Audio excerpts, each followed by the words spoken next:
যেমন মির্জা গোলাম কাদিয়ানী। বুঝে থাকলে বলুন তো দেখি, মির্জা গোলাম কাদিয়ানী সে আমাদের নবীর আগে না পরে? আরো জোরে বলতে হবে, চিৎকার দিয়া বলতে হবে। আমাদের নবী শেষ নবী, আমাদের নবীর পরে আর নবী আছে? অতএব আল্লাহর নবীর অনন্য গুণ বলতেছেন, পূর্ববর্তী যত নবী আছে তারা সত্য বলবে, পরের যারা তারা সত্য এমন কোনো কথা নাই, বরং তাদের ব্যাপারে আল্লাহ নবী পরিষ্কার বলে দিয়ে গেছেন এরা হচ্ছে দাজ্জাল, কাজ্জাব, ভণ্ড, মিথ্যাবাদী, বাটপার। ঠিক কিনা জোরে বলে? অতএব নবী যাকে দাজ্জাল, কাজ্জাব, ভণ্ড বলে আমরা তাদেরকে কোন অবস্থাতেই নবী হিসাবে মেনে নিতে পারি না। ঠিক কিনা জোরে বলে? ৯০ জন মুসলমানের দেশের মধ্যে ৯০ জন মুসলমান যারা প্রত্যেকেই আশিকে রাসূল, এই বাংলাদেশের মাটিতে এই তথাকথিত ভণ্ড নবুয়তের দাবিদার এবং তাদের যে অনুসারী রয়েছে তাদেরকে চিহ্নিত করতে হবে। আর এই কারণেই বারবার উলামায়ে কেরাম দাবি নিয়ে আসছেন কাদিয়ানীদেরকে এই দেশের মধ্যে অমুসলিম ঘোষণা করতে হবে। ঠিক কিনা বলেন? কারণ এই কাদিয়ানী এরা আসলে অসভ্য। কারণ তারা কেমন? তাদের নবী, তাদের মধ্যে ন্যূনতম ভদ্রতা বলতে কিছুই নাই, বরং মারাত্মকভাবে জিজ্ঞাসা, মারাত্মকভাবে বিশুদ্ধার করেছিল তাদের নবী।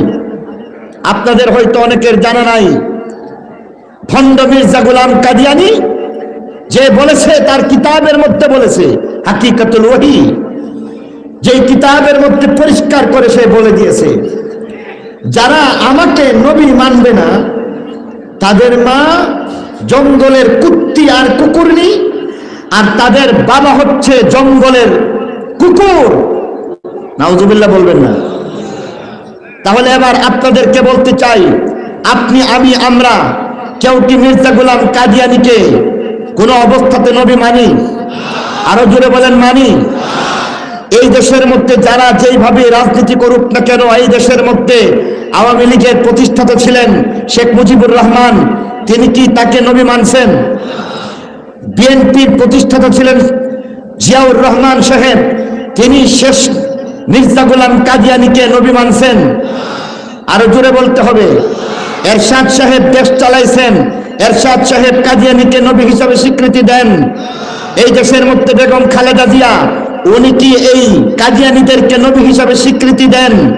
এই দেশের মধ্যে বিগত পতিত সরকারের সময় ছিল শেখ হাসিনা, যে কিনা এই দেশের একজন নাগরিক, যে দেশ পরিচালনা করেছে, সে কি তাকে মির্জা গোলাম কাদিয়ানীকে কোনো অবস্থাতেই নবী মানে? তাহলে এবার বলুন, দেশের স্বাধীনতা লগ্ন থেকে নিয়ে এই পর্যন্ত যত প্রধানমন্ত্রী, মন্ত্রী পরিষদ, যত সচিব, উপসচিব এবং যত দলমত, মুসলমানদের মধ্যে যে কোনো দলমত থাকুক না কেন, কেউ তাদেরকে মির্জা গোলাম কাদিয়ানীকে অবশ্যই কি করে না? নবী মানে না। ঠিক কিনা জোরে বলে? তার মানে হচ্ছে মির্জা গোলাম কাদিয়ানী শেখ মুজিবুর রহমানের মা বাবাকে কুকুর বলেছে, মির্জা গোলাম কাদিয়ানী জিয়াউর রহমানকে কুকুর বলেছে, তার মা বাবাকে কুকুর বলেছে। মির্জা গোলাম কাদিয়ানী খালেদা জিয়াকে কুকুর বলেছে, তার মা বাবাকে কুকুর বলেছে। মির্জা গোলাম কাদিয়ানী এই দেশের মধ্যে শেখ হাসিনাকে কুকুর বলেছে, তার মা বাবাকে কুকুর বলেছে। মির্জা গোলাম কাদিয়ানী তারেক রহমানকে কুকুর বলেছে, তার মা বাবাকে কুকুর বলেছে। মির্জা গোলাম কাদিয়ানী বাংলাদেশের ২০ কোটি মুসলমানদের প্রত্যেকের মা বাবাকে কুকুর বিড়াল বলে গালি দিয়েছে। অতএব মুসলমানের দেশের মধ্যে এত বড় অশ্লীল ভাবে যারা গালিগালাজ করতে পারে, তাদেরকে এই বাংলার মাটিতে চলতে দেওয়া যায় না, তাদেরকে অমুসলিম ঘোষণা করতে হবে। আর তার জন্য যদি আবার একটা জিহাদের ডাক চলে আসে, আরেকটা ৭৫ মধ্যে যেতে হবে। কে কে প্রস্তুত আছেন ইনশাআল্লাহ?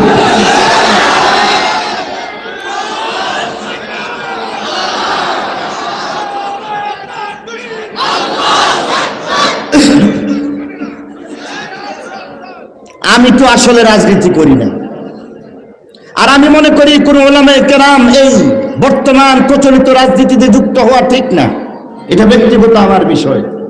তবে আমি যদি রাজনীতি করতাম তাহলে বলে দিতাম, সামনে একটা ইলেকশন চলে আসতেছে, আগামী 12 তারিখে বাংলাদেশের মধ্যে একটা ভোট হতে যাচ্ছে। আমরা চিহ্নিত করে দেখতে চাই কে কে কাদিয়ানীদের পক্ষে কথা বলছে, কাদিয়ানীদের দালালি করতেছে, আর কে কে 20 কোটি মুসলমানের পক্ষে কথা বলতেছে। আমরা চিহ্নিত করে তাদেরকে ভোট দিব। এমনকি আগামী ইলেকশনের ইস্যু হয়ে যাবে খুতবা নবুয়ত, যারা খুতবা নবুয়ত নিয়ে আসবে তাদেরকে আমরা ভোটে নির্বাচিত করে মসজিদে বসাইতে চাই। ঠিক কিনা যেন বলে। মেরে মুহতারাম দোস্ত বুজুর্গ, বলছিলাম প্রধান অতিথি সম্পর্কে বলা হচ্ছে। প্রধান অতিথি যেন কে? শেষ নবীকে। প্রধান অতিথির ব্যাপারে বলে দিয়েছেন তার গুণ দুইটা হবে। 1 নম্বর গুণ হবে তার আবির্ভাব দুনিয়াতে আগে না পরে। 2 নম্বর, তিনি এমন একজন গুণ সম্পন্ন হবেন, পূর্ববর্তী সকলকে সত্যায়নকারী হবেন। পরের যারা আছে তাদের ব্যাপারে সত্যায়ন করবেন না। পরের যারা আছে মির্জা গোলাম কাদিয়ানীর মতো, আসওয়াদ আনাসির মতো এই ধরনের ভণ্ড নবী দাবিদার যারা আছে তাদের জন্য কি তিনি সত্যায়নকারী হইবেন? পক্ষান্তরে আদম থেকে ঈসা পর্যন্ত সকল নবী সত্য বলে দিবেন। তার ব্যাপারে একটা শর্ত হচ্ছে, তোমরা যদি দুনিয়ার জীবনে তাকে পাও তাহলে শর্ত হলো তাকে নবী মানো। সুবহানাল্লাহ বলবেন না? আদমকে বলে দিতেছেন তোমরা যদি শেষ নবীকে দুনিয়াতে পাও তাহলে নবী মানো। মূসাকে বলে দিচ্ছেন শেষ নবী তোমার নবী। ঈসাকে বলে দিচ্ছেন শেষ নবী তোমার নবী। 1,24,000 রূহ তাদের প্রত্যেককে বলে দিলেন তোমরা তাকে নবী মানো। এই একটা শর্ত যদি পালন করতে পারো তাহলে আমার পক্ষ থেকে ওয়াদা আছে। কি ওয়াদা? দুনিয়াতে জন্মের 40 বছর পূর্তি হয়ে গেলে তোমরা প্রত্যেকেই নবী রাসূল হয়ে যাবা। আর যদি সেখানের মধ্যে তোমরা এই ওয়াদা এই শর্ত মানতে রাজি না থাকো, আমার পক্ষ থেকে এমন কোন ওয়াদা বা আশ্বাস বলতে কিছু নাই। সুবহানাল্লাহ বলবেন না? তাহলে বলতেছেন যে আদম আমাকে তো নবী বানাইতেছেন, আমিও তো নবী, তাহলে বলতেছেন যে তুমি নবী, তবে শেষ নবী থাকলে তুমি নবী না, তখন তুমি উম্মতি। সুবহানাল্লাহ। ইব্রাহিম বলে উঠতে পারেন আমাকেও তো আপনি নবী বলতেছেন, তাহলে আমি নবী হইয়া আপনি কি বলতে চান? আল্লাহ বলতেছেন তুমি নবী, আমার নবীর অনুপস্থিতিতে তুমি নবী, আমার নবী শেষ নবী, আজকের যিনি প্রধান অতিথি উনার উপস্থিতিতে তুমি নবী না, তার উম্মতি। সুবহানাল্লাহ। এত বড় একটা মর্যাদা আল্লাহ দিয়ে দিলেন। এবার দেখেন আমার নবী নবীদেরও নবী, ঠিক কিনা বলেন? আমার নবী নবীদেরও নবী হয়ে গেছে। এবার বলতেছেন এই একটা শর্ত পালন করতে পারো? বলতেছেন যে হ্যাঁ হ্যাঁ, 1 শর্ত কেন, 1000 শর্ত পালন করতে অসুবিধা নেই। আল্লাহ এবার বলে দিতেছেন যে তাহলে যেহেতু তোমরা এই একটা কথা মেনে নিতেছো, এর জন্য কুদরতের পক্ষ থেকে 3টা ব্যবস্থা গ্রহণ করতে হবে। সব জিনিসের নিয়ম নীতি আছে, আদালতের নিয়ম আছে না নাই? সাক্ষী দিতে গেলে দিতে পারে না, নিয়ম মতো সাক্ষী দিতে হবে। মামলা করলেই হবে না, নিয়ম মতো মামলা করতে হবে। নামাজ পড়লেই হবে না, নিয়ম মতো নামাজ করতে হবে। অতএব আমার নবীকে যে নবী মানছো এটা স্বীকার করলেই হবে না, নিয়ম মতো ব্যবস্থার মাধ্যমে তার ব্যবস্থা নিতে হবে। কুদরতের পক্ষ থেকে আবার 3টা ব্যবস্থা নেওয়া হয়েছে। কয়টা ব্যবস্থা? 3টা ব্যবস্থা। আল্লাহ বলতেছেন যে তোমরা যে আমার শেষ নবীকে নবী মানছো, 1 নম্বর ব্যবস্থা হচ্ছে তোমরা মুখে স্বীকার করো, কারণ ঈমানের মধ্যে স্বীকারোক্তি অন্যতম জিনিস। 1 নম্বরে বলো তিনি তোমার নবী। 2 নম্বর অঙ্গীকার করো শেষ নবীর উপস্থিতিতে তোমাদের নবুয়ত চলবে না, অঙ্গীকার করো।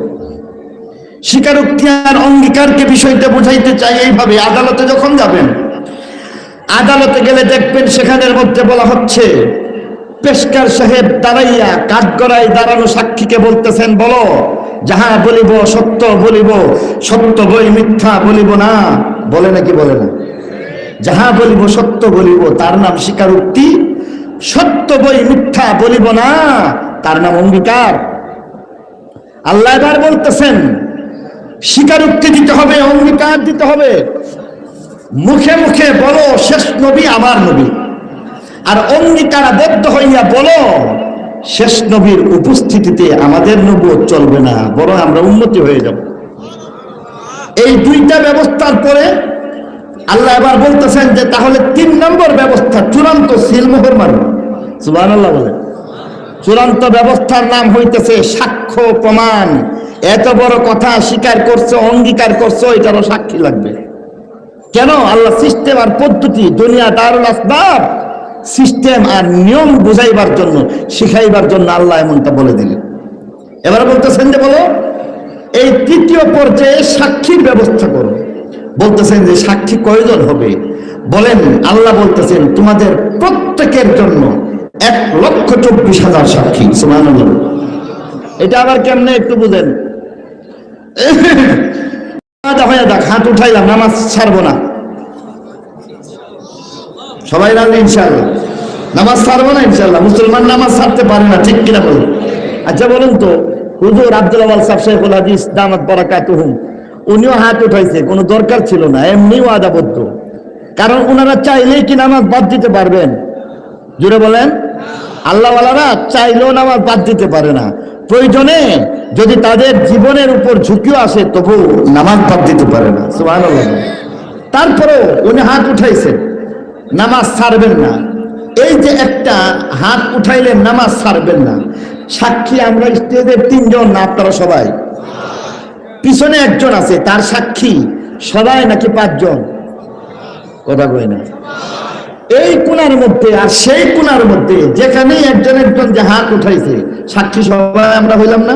ঠিক তেমনি ভাবে আল্লাহ বলতেছেন 1,24,000 রুহু তোমরা সবাই সাক্ষী, সাথে আমি আল্লাহ নিজেও সাক্ষী। সুবহানাল্লাহ। আল্লাহ নিজেও সাক্ষী হয়ে এবার বলতেছেন শোনো, আমি আল্লাহ সাক্ষ্য হয়ে গেলাম, আদম শেষ নবীকে নবী মানছো, তোমার সাক্ষী 1,24,000। নূহ নবী শেষ নবীকে নবী মানছো, তোমার সাক্ষী 1,24,000। ইব্রাহিম খলিলুল্লাহ তোমার সাক্ষী 1,24,000। ইসমাঈল জবিহুল্লাহ তোমার সাক্ষী 1,24,000। মুসা কালিমুল্লাহ তোমার সাক্ষী 1,24,000। ঈসা রূহুল্লাহ তোমার সাক্ষী 1,24,000। আল্লাহ বলেন সাথে আমি আল্লাহ নিজেও একজন সাক্ষী। সুবহানাল্লাহ। মোটামুটি ঘটনা শেষ। এটাই আজকের তেলাওয়াতকৃত আয়াত, সূরা আলে ইমরানের 81 নম্বর আয়াতের মধ্যে আল্লাহ রাব্বুল আলামিন বলতেছেন। এবার আমি তো আসলে সব কয়টা কথা একেবারে ব্যাখ্যা সহ বলে ফেলছি, এবার আয়াতের সাথে মিলায় দেখেন। আল্লাহ বলতেছেন স্মরণ করো, ওয়াইদ আখাযাল্লাহু মিসাকান নাবিয়্যিন, স্মরণ করো যখন মহান আল্লাহ নবীগণ থেকে অঙ্গীকার নিলেন। বাগিচা পাড়া না রুহের জগৎ? ওয়াইদ আখাযাল্লাহু মিসাকান নাবিয়্যিন, স্মরণ করো যখন মহান আল্লাহ নবীগণ থেকে অঙ্গীকার নিলেন। কোথায় নিলেন? তোরা বলেন। রুহের জগতের মধ্যে। কোন মর্মে অঙ্গীকার নিলেন? আল্লাহ বলেন লামা আতাইতুকুম মিন কিতাবিন ওয়া হিকমাহ, আল্লাহ বলেন আমি আল্লাহ তোমাদেরকে কিতাব এবং হিকমত দিয়া নবী রাসূল বানাইতে চাই, এই মর্মে অঙ্গীকার নিলাম। লামা আতাইতুকুম মিন কিতাবিন ওয়া হিকমাহ, কিতাব এবং হিকমত দিয়া তোমাদেরকে নবী রাসূল বানাইতে চাই। রাজি নাকি রাজি না? বলো সবাই রাজি নাকি রাজি না? আল্লাহ বলেন রাজি হইলে চলবে না, শর্ত মানা লাগবে। শর্ত মানতে হইবে। কার ব্যাপারে শর্ত? শেষ নবীর ব্যাপারে শর্ত, যিনি কিনা আজকে রূহের জগতের মধ্যে প্রধান অতিথি। বলি সুবহানাল্লাহ। তার ব্যাপারে শর্ত মানো, তার ব্যাপারে শর্ত মানার মাধ্যমে তোমরা নবী রাসূল হয়ে যাইবা। তার গুণ ছিল কয়টা? ভুলে গেছেন গা? গুণ কয়টা ছিল তার? 2টা গুণ ছিল তার। যেই নবীর ব্যাপারে শর্ত পালন করা লাগে তার ব্যাপারে রজব মাস কি এবং কেন তা বুঝে আসবে। তবে অনুরোধ রইল, মন দিয়া শুনতে হবে, কিছু কথা মনে রাখতে হবে। আগের কথা মনে না রাখলে, মাঝখানের কিছু কথা মনে রাখতে না পারলে আলোচনা ভালো লাগবে না। আপনারা ইনশাআল্লাহ এইসব কথা মন দিয়ে শুনতে রাজি আছেন? সূরা আল ইমরানের ৮১ নম্বর আয়াত আপনাদের সামনে পড়ে শোনাইছি। হযরত একটু কোরআন শরীফ থাকলে একটু ভালো হয়। আপনি যেতে হবে না, ছাত্র বললে নিয়ে আসবে। সূরা আল ইমরানের ৮১ নম্বর আয়াত আপনাদের সামনে তেলাওয়াত করে শুনিয়েছি। সূরা আল ইমরানের মধ্যে যে আলোচনা হচ্ছে, রূহের জগতে আল্লাহ রাব্বুল আলামিন একটা অঙ্গীকারের মজলিস সম্পর্কে আলোচনা করেছেন। কোরআনে পাকের মধ্যে রূহের জগতে অঙ্গীকারের মজলিসের আলোচনা 2টা অথবা 3টা পাওয়া যায়। তন্মধ্যে সর্বাধিক প্রসিদ্ধ, যা আমরা কম বেশি সবাই জানি, রূহের জগতে আল্লাহ তাআলা সকল প্রকারের সকল মখলুকের সকল সদস্যকে আল্লাহ একত্রিত করেছেন। প্রসিদ্ধ মতে 18,000 প্রকারের মখলুক, মতান্তরে 40,000, মতান্তরে 80,000, মতান্তরে 87,000 প্রকারের মখলুক আছে। মানুষ এই 18,000 প্রকারের মখলুকের এক প্রকার মখলুক। রূহের জগতে আল্লাহ রাব্বুল আলামিন সকল প্রকারের সকল মখলুককে, সকল সদস্যকে একত্রিত করে আল্লাহ এখানের মধ্যে প্রশ্ন করলেন, আলাস্তু বিরাব্বিকুম, আমি কি তোমাদের মাহবুদ? কথাটা মানো? সকলে সমস্বরে এক বাক্যে রাজি হয়ে বললেন, বালা, আল্লাহ অবশ্যই আপনি আমাদের মাহবুদ। আল্লাহ রাব্বুল আলামিনকে মাহবুদ হিসেবে স্বীকৃতি দিয়ে অঙ্গীকার যখন সবাই করলেন, সেখানেই আল্লাহ তাআলা ওয়াদাবদ্ধ হয়ে গেলেন, যেহেতু আমাকে মাহবুদ হিসেবে মেনে নিয়েছো, আমি আল্লাহ তাআলা তোমাদেরকে সৃষ্টির ওয়াদা করলাম, তোমাদের সকলকে সৃষ্টি করা হবে। ধাপে ধাপে আল্লাহ তাআলা সৃষ্টি করলেন, করে যাচ্ছেন, কিয়ামত পর্যন্ত এর ধারা অব্যাহত থাকবে। উলামায়ে কেরাম অঙ্গীকারের এই মজলিসকে বলেন, তার নাম হচ্ছে মিসাক আলার রুবুবিয়্যাহ। রবকে রব হিসাবে স্বীকৃতি দেওয়ার অঙ্গীকারের মজলিস, যেই মজলিসে আমরা রব আল্লাহ রাব্বুল আলামিন, রবকে আরো জোরে বলেন, রবকে, আল্লাহ আমার রব, রবকে রব হিসাবে স্বীকৃতি দিলাম, আল্লাহকে আল্লাহ হিসাবে মেনে নিলাম। অঙ্গীকারের এই মজলিসের নাম বলছিলাম মিসাক আলার রুবুবিয়্যাহ। এর পরবর্তীতে আল্লাহ রাব্বুল আলামিন স্পেশাল ছোট্ট একটা অঙ্গীকারের মজলিস কায়েম করেছেন, যা আজকের তেলাওয়াতকৃত সূরা আলে ইমরানের 81 নম্বর আলোচনা, আয়াতের আলোচনা। প্রথমোক্ত মিসাক আলার রুবুবিয়্যাহ, এই অঙ্গীকারের মজলিসের মধ্যে কেউ বাকি ছিল না, সবাই ছিল, আমি, আপনি, আমরা সবাই। গরু, ছাগল, ভেড়া, মহিষ, মশা, মাছি, পিপিলিকা, এরাও কেউ বাকি ছিল না, সবাই ছিল। স্পেশাল একটা অঙ্গীকারের মজলিস, যা আজকের তেলাওয়াতকৃত আয়াতের মধ্যে বর্ণিত হচ্ছে। তার আগে আল্লাহ তাআলা সেখান থেকে অনেক যাচাই বাছাই করে ছোট্ট একটা দলকে নির্বাচন করলেন। 18,000 প্রকারের মখলুক, মতান্তরে 80, 40, 80, 87,000 প্রকারের মখলুকের মধ্যে আল্লাহ প্রাথমিক বাছাইয়ে সকল প্রকারের জড় পদার্থকে বাতিল ঘোষণা করলেন, এরা বাদ পড়ে গেছে। চন্দ্র, সূর্য, গ্রহ, তারা, নক্ষত্র, আসমান, জমিন, জান্নাত, জাহান্নাম, পাহাড়, পর্বত, নদী, নালা, খাল, বিল, পৃথিবী, যা কিছু আছে সব জড় পদার্থ, পাথর, ধূলি কণা, এই সব কিছু জড় পদার্থ। আল্লাহ এদের সকলকে বাতিল করে দিলেন, এক ধাক্কাতে এরা সকলে বাতিল।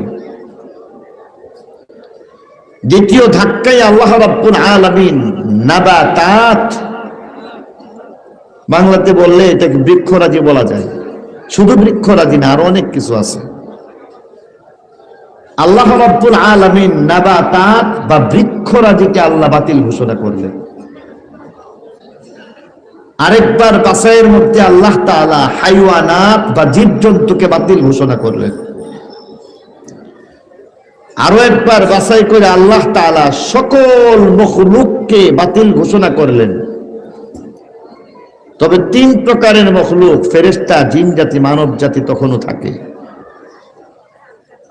18,000 প্রকারের মখলুকের মধ্যে এই 3 প্রকারের মধ্যে আল্লাহ তাআলা বাছাই করে ফেরেশতাদেরকে বাতিল করলেন, আবার বাছাই করে জিন জাতিকে বাতিল করে চূড়ান্ত পর্যায়ে 1 প্রকারের মখলুক, আশরাফুল মখলুকাত মানব জাতিকে আল্লাহ নির্বাচন করলেন।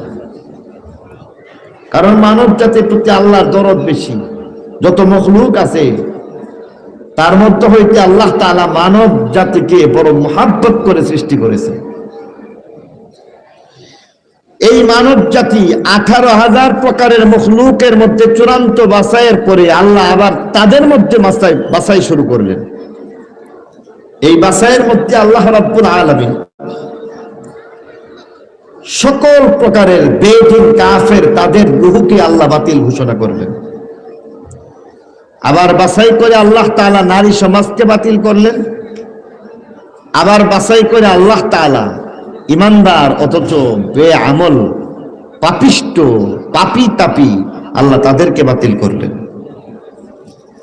আর সর্বশেষ চূড়ান্ত পর্যায়ের বাতিল করলেন যত নেককার আছে তাদেরকেও বাতিল করে, ওলি আবদাল গাউস কুতুব আল্লাহওয়ালা ইমানদার যারা আছে তাদেরকেও বাতিল করে মাত্র 1,24,000 রূহকে চূড়ান্ত পর্যায়ে বাছাই করলেন।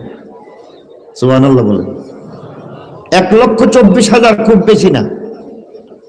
বাংলাদেশের মানুষের মধ্যে 20 কোটি মানুষের মধ্যে 1 লাখ কিছুই না। বিশ্বের মানুষের মধ্যে হিসাব করলে 800 কোটি মানুষ, তার মধ্যে 1 লাখ কিছুই না। আবার যদি 18,000 প্রকারের সকল মখলুককে চিন্তা করা হয়, আদি থেকে অন্ত পর্যন্ত চিন্তা করা হয়, তাহলে 18,000 প্রকারের মখলুকের সকল সদস্যের মধ্য হইতে 1 লাখ, এটা হচ্ছে পুরা মহাসাগরের মধ্যে একটা সুই ঢুকানোর পরে তারপরে উঠাইয়া দেখবেন সুয়ের মাথার মধ্যে সামান্য যে পানি তার চাইতে আরো কম। আল্লাহ তাআলা এই চূড়ান্ত পর্যায়ের 1,24,000 রূহকে একত্রিত করে রূহের জগতের মধ্যে একটা অঙ্গীকারের মজলিস কায়েম করলেন। আজকে আমরা ওয়াজের মজলিস, সেটা হলো অঙ্গীকারের মজলিস। এই অঙ্গীকারের মজলিসকে বলা হয় মিসাকুন নবিয়্যিন, নবীদের অঙ্গীকারের মজলিস। সেই মজলিসের মধ্যে আল্লাহ রাব্বুল আলামিন মজলিস কায়েম করতে, মজলিস বাস্তবায়নের জন্য বেশ কিছু নিয়ম আর পদ্ধতির খেয়াল করলেন, যা স্বাভাবিকভাবে দুনিয়াতে প্রযোজ্য। যেমন আজকের মাহফিলে সভাপতি আছে না নাই? হুজুর আপনাদের এখানে সভাপতির নাম তো দেখি না, আছে নাকি? সভাপতি আছেন? উনি সভাপতি। একজন সভাপতি লাগে মাহফিলে, একজন সভাপতি লাগে নাকি লাগে না? আমার কথা কি আপনারা বুঝতেছেন? মেহরবানি করে উত্তর দিবেন। আমার কথাগুলো যদি বুঝেন তাহলে ভালো লাগবে, না বুঝলে ভালো লাগবে না। আমি আপনাদের সামনে গতানুগতিক কথা না বলে একটা ছোট্ট তফসির পেশ করতেছি। এটা মনে রেখে যে কেউ আশা করি তফসিরটা করতে পারবেন, মনে রাখতে পারলে। এই জন্য বলছি, আমার কথার উত্তর দিলে এটা গতানুগতিক কোনো আলোচনা নয়, বরং ধরে নিতে পারেন এটা তফসিরের একটা ক্লাসে যা বলা যায় সেটাই আপনাদের সামনে বলছি। মজলিসের মধ্যে সভাপতি লাগে নাকি লাগে না? একজন প্রধান অতিথির দরকার হয়, বক্তার প্রয়োজন হয়, স্থান লাগে, বিষয়বস্তু লাগে, শ্রোতা লাগে, লাগে নাকি লাগে না? আল্লাহ তাআলা সেখানের মধ্যে এমন কিছু ব্যবস্থা করলেন। আল্লাহ এবার বলতেছেন যে আমি আল্লাহ আজকের এই বিরাট সভার সভাপতি। সুবহানাল্লাহ বলবেন না? সভাপতি কে? আল্লাহ।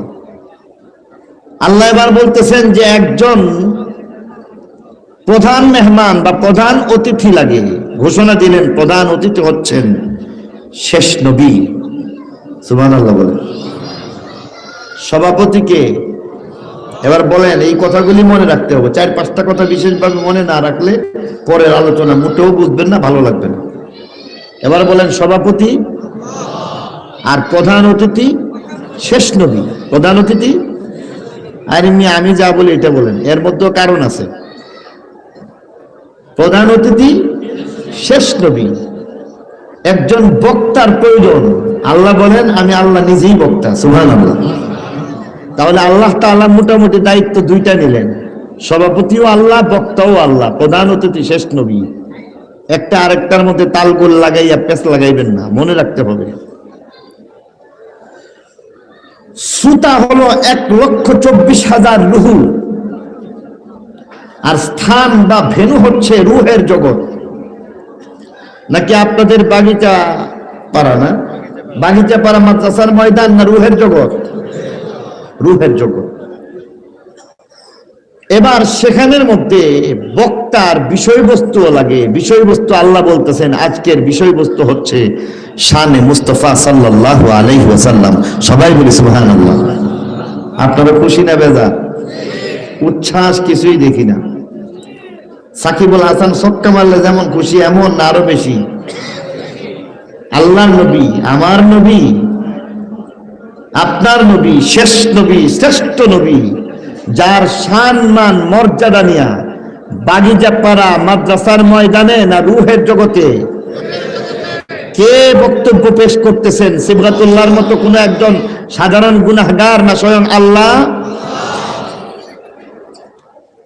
মহান আল্লাহ, আমার নবী, আপনার নবী, মহান নবী, শেষ নবী, শ্রেষ্ঠ নবী, তার মর্যাদা বয়ান করতেছেন শানে মুস্তাফা সাল্লাল্লাহু আলাইহি ওয়াসাল্লাম। আওয়াজ করে বলেন সুবহানাল্লাহ। আরো আওয়াজ দিয়ে বলেন সুবহানাল্লাহ। আরো জোরে বলেন সুবহানাল্লাহ। অতএব এই কয়েকটা কথা মনে রাখবেন। বলুন তো, সভাপতিকে? বক্তাকে? প্রধান অতিথি শেষ নবী। স্থান বা জায়গাটা এটা কি বাগিচা পাড়া না রুহের জগৎ? বক্তার বিষয়বস্তু হচ্ছে শানে মুস্তাফা সাল্লাল্লাহু আলাইহি ওয়াসাল্লাম। আল্লাহ রাব্বুল আলামিন এবার 1,24,000 রূহকে শ্রোতা বানাইয়া সম্বোধন করে বলতেছেন যে তোমরা ভাগ্যবান। 1,24,000 রূহুর প্রত্যেকেই তোমরা ভাগ্যবান, কারণ আমি আল্লাহ রাব্বুল আলামিন তোমাদেরকে হাজার ছান বান করে বাছাই নির্বাচন করে তোমাদেরকে আমি এই জন্য এখানে একত্রিত করেছি যে আমি আল্লাহ তাআলা তোমাদের প্রত্যেককে নবী এবং রাসূলের অনন্য মর্যাদায় ভূষিত করতে চাই। তোমাদের সকলকে আমি আল্লাহ রাব্বুল আলামিন নবী এবং রাসূল বানাইতে চাই। তোমরা প্রত্যেকেই নবী এবং রাসূল। তবে এখনো পর্যন্ত তোমাদেরকে নবী রাসূল বানাই নাই, বানাইবার ইচ্ছা পোষণ করলাম। বুঝে থাকলে বলুন তো দেখি, রূহের জগতে আল্লাহ এই বক্তব্যের এই পর্যায়ে সেখানে নবী বানাইবার ঘোষণা দিছেন না আশ্বাস দিছেন? আশ্বাস দিছেন। সেখানে 1,24,000 রূহ, তাদের কাউকে নবী হিসাবে আল্লাহ ডিক্লার দিছেন না আশ্বাস দিছেন? আল্লাহ এবার বলতেছেন যে তোমাদের সকলকে নবী এবং রাসূল বানাইবার অনন্য মর্যাদায় ভূষিত করতে চাই। তোমরা কি চাও?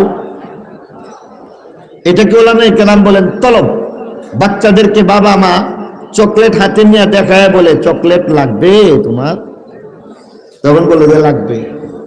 কেন? বাবা কি আসলে অন্য কাউকে চকলেট দিতে আনছেন না ছেলের জন্য আনছেন? ছেলের জন্য আনছেন। তারপরেও সেখানের মধ্যে তলবের জন্য, আগ্রহের জন্য বলতেছে লাগবে। আল্লাহ সেখানে বলছেন তোমরা কি সেখানে এই অনন্য মর্যাদায় ভূষিত হতে চাও? সবাই এক বাক্যে রাজি হয়ে গেল। এই আমার মোবাইল গেল, বলতেছেন,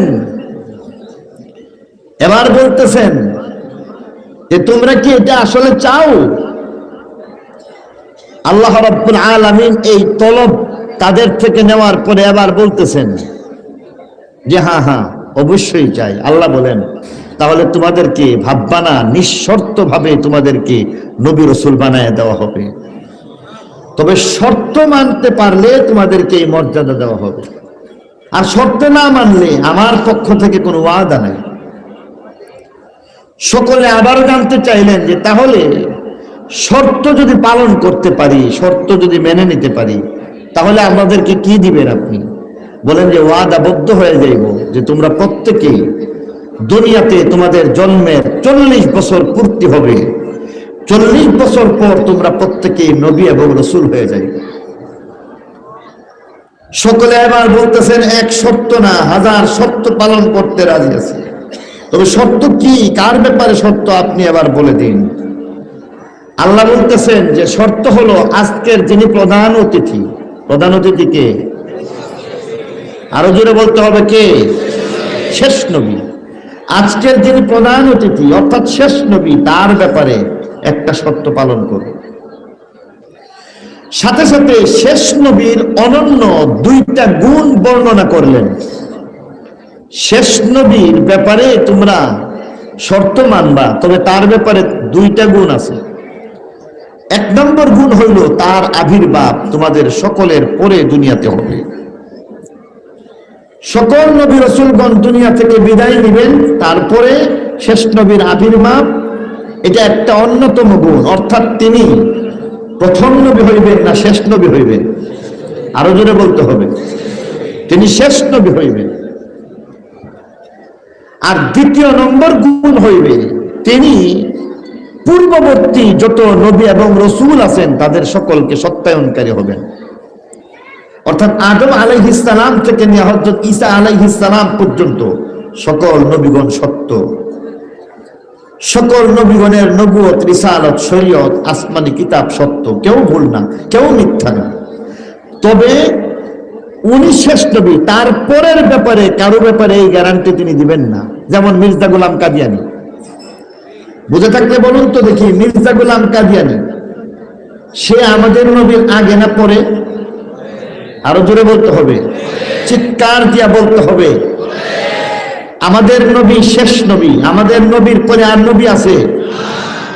অতএব আল্লাহর নবীর অনন্য গুণ বলতেছেন, পূর্ববর্তী যত নবী আছে তারা সত্য বলবে, পরের যারা তারা সত্য এমন কোনো কথা নাই, বরং তাদের ব্যাপারে আল্লাহ নবী পরিষ্কার বলে দিয়ে গেছেন এরা হচ্ছে দাজ্জাল, কাজ্জাব, ভণ্ড, মিথ্যাবাদী, বাটপার। ঠিক কিনা জোরে বলুন। অতএব নবী যাকে দাজ্জাল, কাজ্জাব, ভণ্ড বলে আমরা তাদেরকে কোন অবস্থাতেই নবী হিসাবে মেনে নিতে পারি না। ঠিক কিনা জোরে বলুন।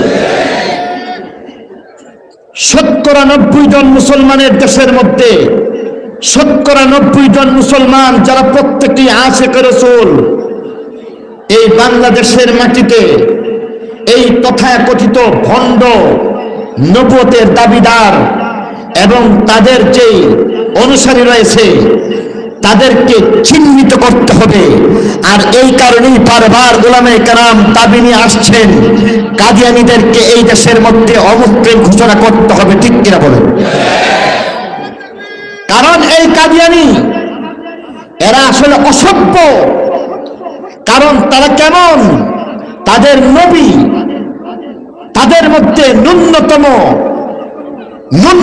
ভদ্রতা বলতে কিছুই নাই, বরং মারাত্মকভাবে জিজ্ঞাসা, মারাত্মকভাবে বিশুদ্ধার করেছিল তাদের নবী। আপনাদের হয়তো অনেকের জানা নাই, ভণ্ড মির্জা গোলাম কাদিয়ানী যে বলেছে, তার কিতাবের মধ্যে বলেছে, হাকিকাতুল ওহী, যে কিতাবের মধ্যে পরিষ্কার করে সে বলে দিয়েছে যারা আমাকে নবী মানবে না তাদের মা জঙ্গলের কুত্তি আর কুকুরনি, আর তাদের বাবা হচ্ছে জঙ্গলের কুকুর। নাউজুবিল্লাহ বলবেন না। তাহলে এবার আপনাদেরকে বলতে চাই, আপনি, আমি, আমরা কেউ কি মির্জা গোলাম কাদিয়ানীকে কোনো অবস্থাতে নবী মানি? আরো জোরে বলেন মানি। এই দেশের মধ্যে যারা যেইভাবে রাজনীতি করুক না কেন, এই দেশের মধ্যে আওয়ামী লীগের প্রতিষ্ঠাতা ছিলেন শেখ মুজিবুর রহমান, তিনি কি তাকে নবী মানছেন?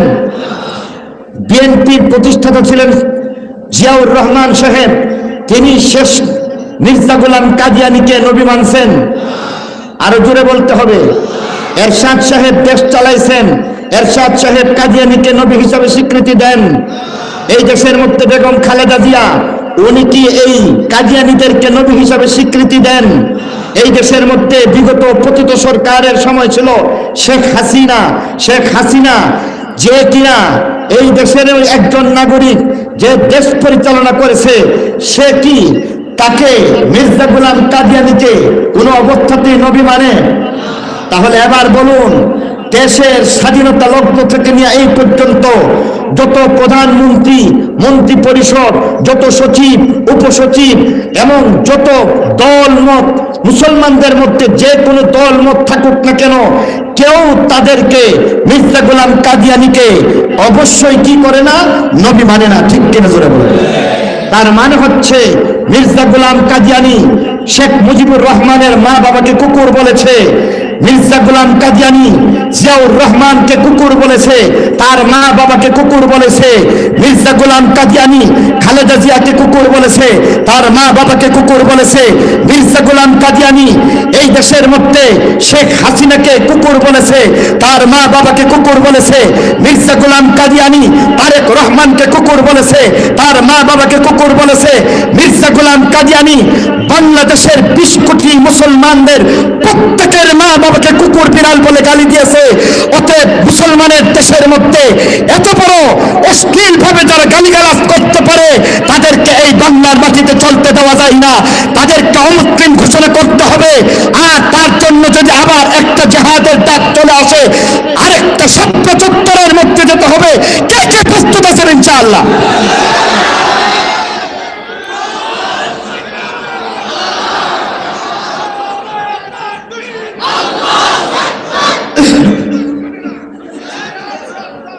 আমি তো আসলে রাজনীতি করি না, আর আমি মনে করি কোন ওলামায়ে কেরাম এই বর্তমান প্রচলিত রাজনীতিতে যুক্ত হওয়া ঠিক না। এটা ব্যক্তিগত আমার বিষয়। তবে আমি যদি রাজনীতি করতাম তাহলে বলে দিতাম, সামনে একটা ইলেকশন চলে আসতেছে, আগামী 12 তারিখে বাংলাদেশের মধ্যে একটা ভোট হতে যাচ্ছে। আমরা চিহ্নিত করে দেখতে চাই কে কে কাদিয়ানীদের পক্ষে কথা বলছে, কাদিয়ানীদের দালালি করতেছে, আর কে কে 20 কোটি মুসলমানের পক্ষে কথা বলতেছে। আমরা চিহ্নিত করে তাদেরকে ভোট দিব। এমনকি আগামী ইলেকশনের ইস্যু হয়ে যাবে খুতবা নবুয়ত, যারা খুতবা নবুয়ত নিয়ে আসবে তাদেরকে আমরা ভোটে নির্বাচিত করে মসজিদে বসাইতে চাই। ঠিক কিনা যেন বলেন। মেরে মুহতারাম দোস্ত বুজুর্গ, বলছিলাম প্রধান অতিথি সম্পর্কে বলা হচ্ছে। প্রধান অতিথি যেন কে? শেষ নবীকে। প্রধান অতিথির ব্যাপারে বলে দিয়েছেন তার গুণ 2টা হবে। 1 নম্বর গুণ হবে তার আবির্ভাব দুনিয়াতে আগে না পরে। 2 নম্বর, তিনি এমন একজন গুণ সম্পন্ন হবেন, পূর্ববর্তী সকলকে সত্যায়নকারী হবেন। পরের যারা আছে তাদের ব্যাপারে সত্যায়ন করবেন না। পরের যারা আছে মির্জা গোলাম কাদিয়ানীর মতো, আসওয়াদ আনাসির মতো এই ধরনের ভণ্ড নবী দাবিদার যারা আছে, তাদের জন্য কি তিনি সত্যায়নকারী হইবেন? পক্ষান্তরে আদম থেকে ঈসা পর্যন্ত সকল নবী সত্য বলে দিবেন। তার ব্যাপারে একটা শর্ত হচ্ছে, তোমরা যদি দুনিয়ার জীবনে তাকে পাও তাহলে শর্ত হলো তাকে নবী মানো। সুবহানাল্লাহ বলবেন না? আদমকে বলে দিতেছেন তোমরা যদি শেষ নবীকে দুনিয়াতে পাও তাহলে নবী মানো। মূসাকে বলে দিচ্ছেন শেষ নবী তোমার নবী। ঈসাকে বলে দিচ্ছেন শেষ নবী তোমার নবী। 1,24,000 রূহ তাদের প্রত্যেককে বলে দিলেন তোমরা তাকে নবী মানো। এই একটা শর্ত যদি পালন করতে পারো তাহলে আমার পক্ষ থেকে ওয়াদা আছে। কি ওয়াদা? দুনিয়াতে জন্মের 40 বছর পূর্তি হয়ে গেলে তোমরা প্রত্যেকেই নবী রাসূল হয়ে যাবা। আর যদি সেখানের মধ্যে তোমরা এই ওয়াদা, এই সত্য মানতে রাজি না থাকো, আমার পক্ষ থেকে এমন কোন ওয়াদা বা আশ্বাস বলতে কিছু নাই। সুবহানাল্লাহ বলবেন না? তাহলে বলতেছেন যে আদম আমাকে তো নবী বানাইতেছেন, আমিও তো নবী, তাহলে বলতেছেন যে তুমি নবী, তবে শেষ নবী থাকলে তুমি নবী না, তখন তুমি উম্মতি। সুবহানাল্লাহ। ইব্রাহিম বলে উঠতে পারেন আমাকেও তো আপনি নবী বলতেছেন, তাহলে আমি নবী হইয়া আপনি কি বলতে চান? আল্লাহ বলতেছেন তুমি নবী, আমার নবীর অনুপস্থিতিতে তুমি নবী, আমার নবী শেষ নবী, আজকের যিনি প্রধান অতিথি উনার উপস্থিতিতে তুমি নবী না, তার উম্মতি। সুবহানাল্লাহ। এত বড় একটা মর্যাদা আল্লাহ দিয়ে দিলেন। এবার দেখেন আমার নবী নবীদেরও নবী, ঠিক কিনা বলেন? আমার নবী নবীদেরও নবী হয়ে গেছে। এবার বলতেছেন এই একটা সত্য পালন করতে পারো? বলতেছেন যে হ্যাঁ হ্যাঁ, এক সত্য কেন, হাজার সত্য পালন করতে অসুবিধা নেই। আল্লাহ এবার বলে দিতেছেন যে তাহলে যেহেতু তোমরা এই একটা কথা মেনে নিতেছো, এর জন্য কুদরতের পক্ষ থেকে 3টা ব্যবস্থা গ্রহণ করতে হবে।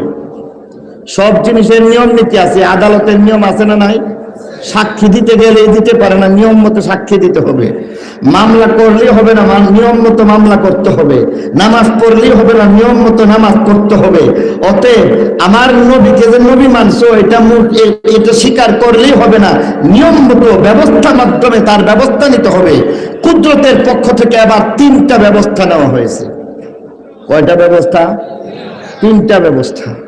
আল্লাহ বলতেছেন যে তোমরা যে আমার শেষ নবীকে নবী মানছো, 1 নম্বর ব্যবস্থা হচ্ছে তোমরা মুখে স্বীকার করো, কারণ ঈমানের মধ্যে স্বীকারোক্তি অন্যতম জিনিস। 1 নম্বরে বলো তিনি তোমার নবী। 2 নম্বর অঙ্গীকার করো শেষ নবীর উপস্থিতিতে তোমাদের নবুয়ত চলবে না, অঙ্গীকার করো। স্বীকারোক্তি আর অঙ্গীকারকে বিষয়টা বুঝাইতে চাই এইভাবে, আদালতে যখন যাবেন, আদালতে গেলে দেখবেন সেখানের মধ্যে বলা হচ্ছে পেশকার সাহেব দাঁড়াইয়া কাঠগড়ায় দাঁড়ানো সাক্ষীকে বলতেছেন বলো যাহা বলিব সত্য বলিব, সত্য বই মিথ্যা বলিব না। বলে নাকি বলে না? যাহা বলিব সত্য বলিব, তার নাম স্বীকারোক্তি। সত্য বই মিথ্যা বলিব না, তার নাম অঙ্গীকার। আল্লাহ এবার বলতেছেন স্বীকারোক্তি দিতে হবে, অঙ্গীকার দিতে হবে। মুখে মুখে বলো শেষ নবী আমার নবী, আর অঙ্গীকারবদ্ধ হইয়া বলো শেষ নবীর উপস্থিতিতে আমাদের নবুয়ত চলবে না, বরং আমরা উন্নতি হয়ে যাব। এই 2টা ব্যবস্থার পরে আল্লাহ এবার বলতেছেন যে তাহলে 3 নম্বর ব্যবস্থা, চূড়ান্ত সিলমোহর মারো। সুবহানাল্লাহ বলেন। চূড়ান্ত ব্যবস্থার নাম হইতেছে সাক্ষ্য প্রমাণ। এত বড় কথা স্বীকার করছো, অঙ্গীকার করছো, এটারও সাক্ষী লাগবে। কেন? আল্লাহ সিস্টেম আর পদ্ধতি, দুনিয়া দারুল আসবাব, সিস্টেম আর নিয়ম বুঝাইবার জন্য, শিখাইবার জন্য আল্লাহ এমনটা বলে দিলেন। এবার বলতেছেন যে বলো এই 3য় পর্যায়ে সাক্ষীর ব্যবস্থা করো। বলতেছেন যে সাক্ষী কয়জন হবে? বলেন আল্লাহ বলতেছেন তোমাদের প্রত্যেকের জন্য 1,24,000 সাক্ষী। সুবহানাল্লাহ। এটা আবার কেমনে একটু বুঝেন। হয়ে যাক, হাত উঠাইলাম, নামাজ ছাড়বো না। সবাই রাজি ইনশাআল্লাহ? নামাজ ছাড়বো না ইনশাআল্লাহ। মুসলমান নামাজ ছাড়তে পারে না, ঠিক কিনা বলুন? আচ্ছা বলুন তো, হুজুর আব্দুল আওয়াল সাহেব শাইখুল হাদিস দামাত বারাকাতুহুম, উনিও হাত উঠাইছে, কোনো দরকার ছিল না, এমনি ওয়াদাবদ্ধ। কারণ ওনারা চাইলেই কি নামাজ বাদ দিতে পারবেন? জুড়ে বলেন। আল্লাহওয়ালারা চাইলেও নামাজ বাদ দিতে পারে না। প্রয়োজনে যদি তাদের জীবনের উপর ঝুঁকিও আসে তবু নামাজ বাদ দিতে পারে না। সুবহানাল্লাহ। তারপরেও উনি হাত উঠাইছেন, নামাজ ছাড়বেন না।